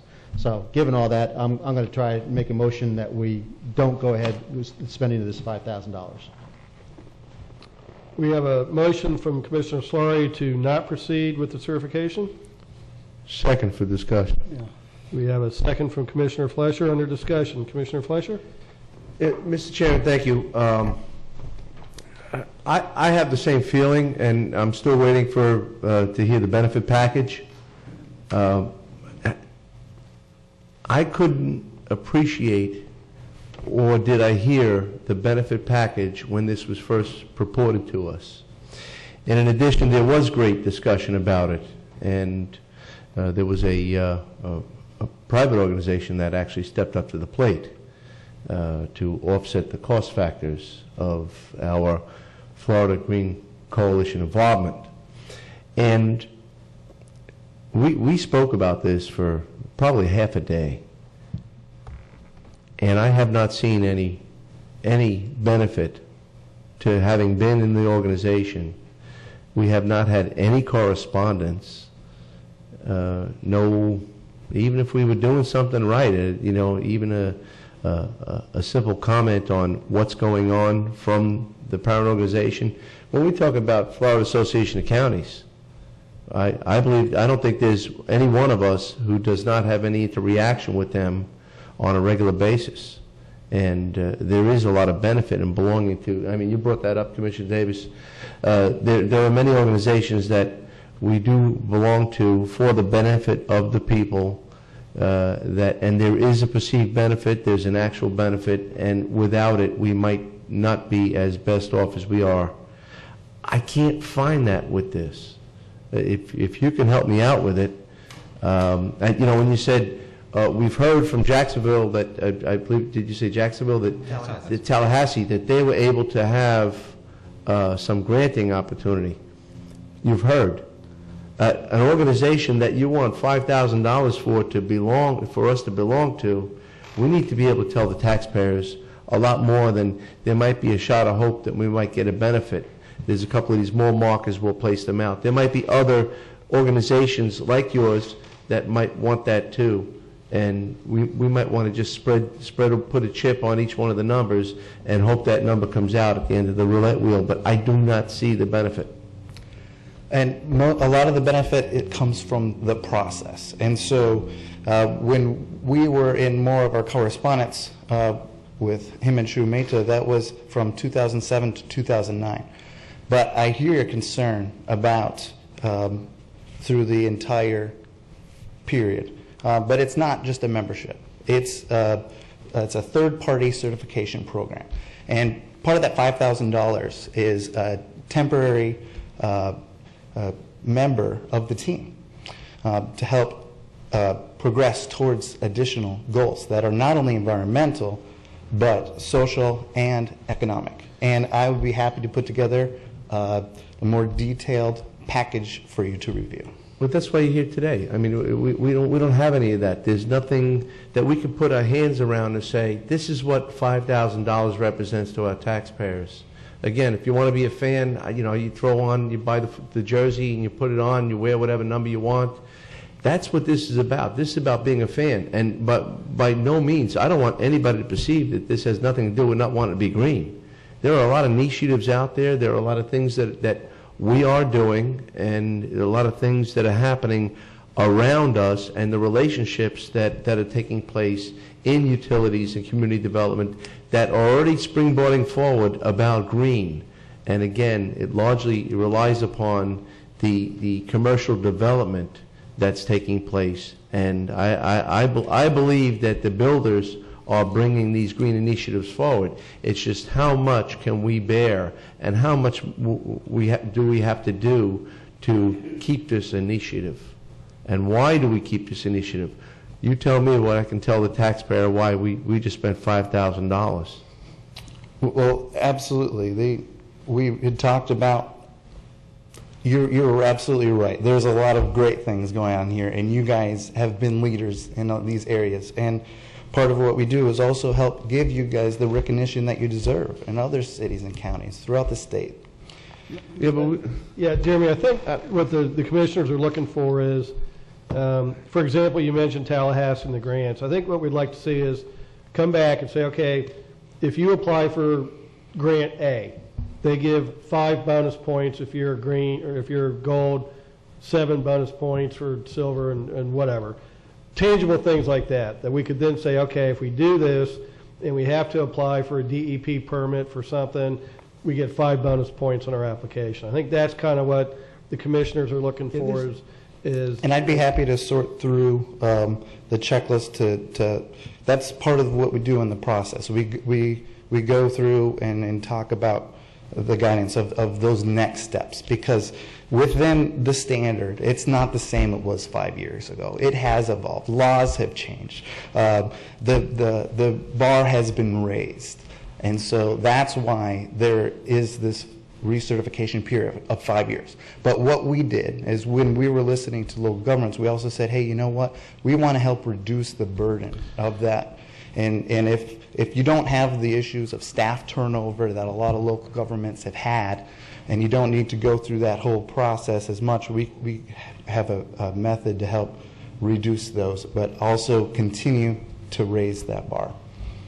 And I'll get back to you. And if you could put all that into a couple pages or something, I think would help the commission. And well, we'll see how this vote goes. But one other thing to add. Yeah, Commissioner Zork.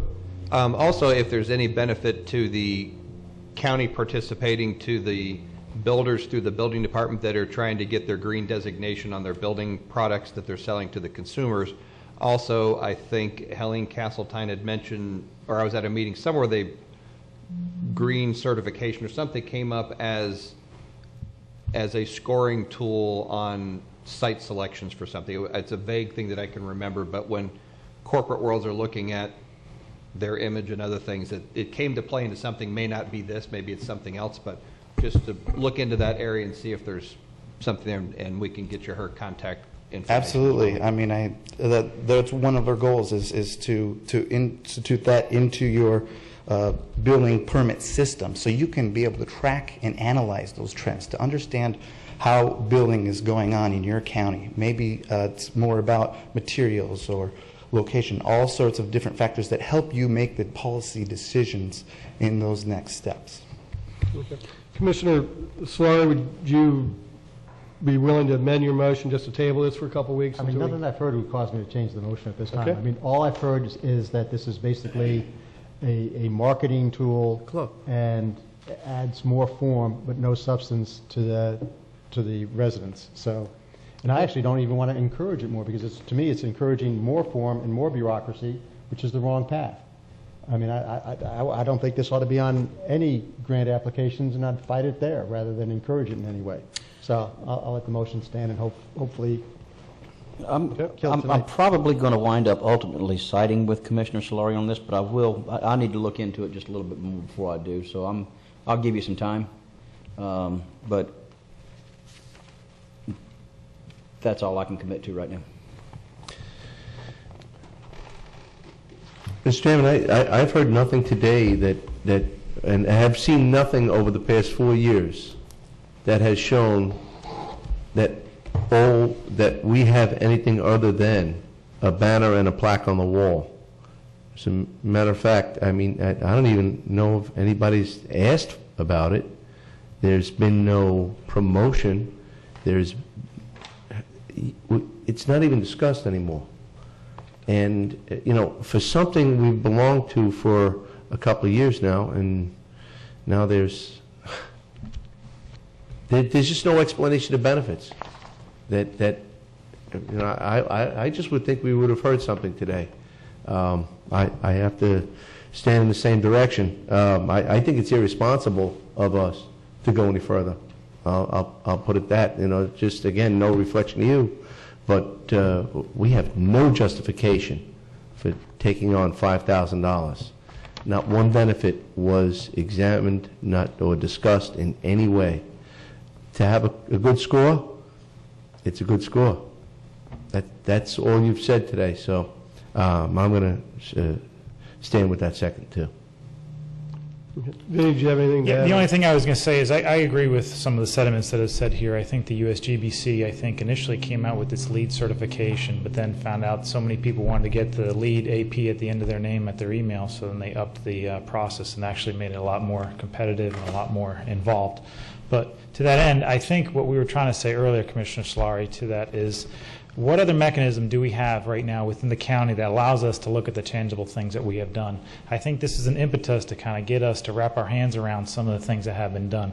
If we can do that without getting a gold or platinum certification, we can certainly do that. I can look at what methods are available to us to really it's kind of like trying to catch a bus that's already moving. When you have your groceries in your hand, you're trying to do all these things at once, where we're so busy and we're task saturated. I think this is an opportunity to take a look at our policies and our procedures for what we're doing now to see, are we doing the right things? Perhaps, are we spending the money appropriately? If there's another method to do that, please let me know, and I can certainly research that, but maybe we can do this internally without applying for the dollars. I'm just throwing some suggestions here, but I think at the end of the day, we want to say, well, what have we done in the last 5 years? What have we done to be able to capture these things? And this is a method that we can use to be able to try to gather that information. If there's other methods to do that, we can certainly look at that as well. But I think what I'm trying to say is this was a mechanism to allow us to take a look at our processes, to get with budget, to see where some of these things have done, get with facilities, and to get with utilities to see where we have at least put some of these efforts together. I get what he's saying. I mean, we spent a bunch of money on energy efficiency. But what are we getting for that? Exactly. That's what I'm trying to say. What are we getting for that? And this is just a validation of that. So. Says we saved $678,000 right. from that. I would say that's a benefit. And that's true. But we would not look into that detail unless we had a mechanism to try to. But where's the benefit so. from the organization?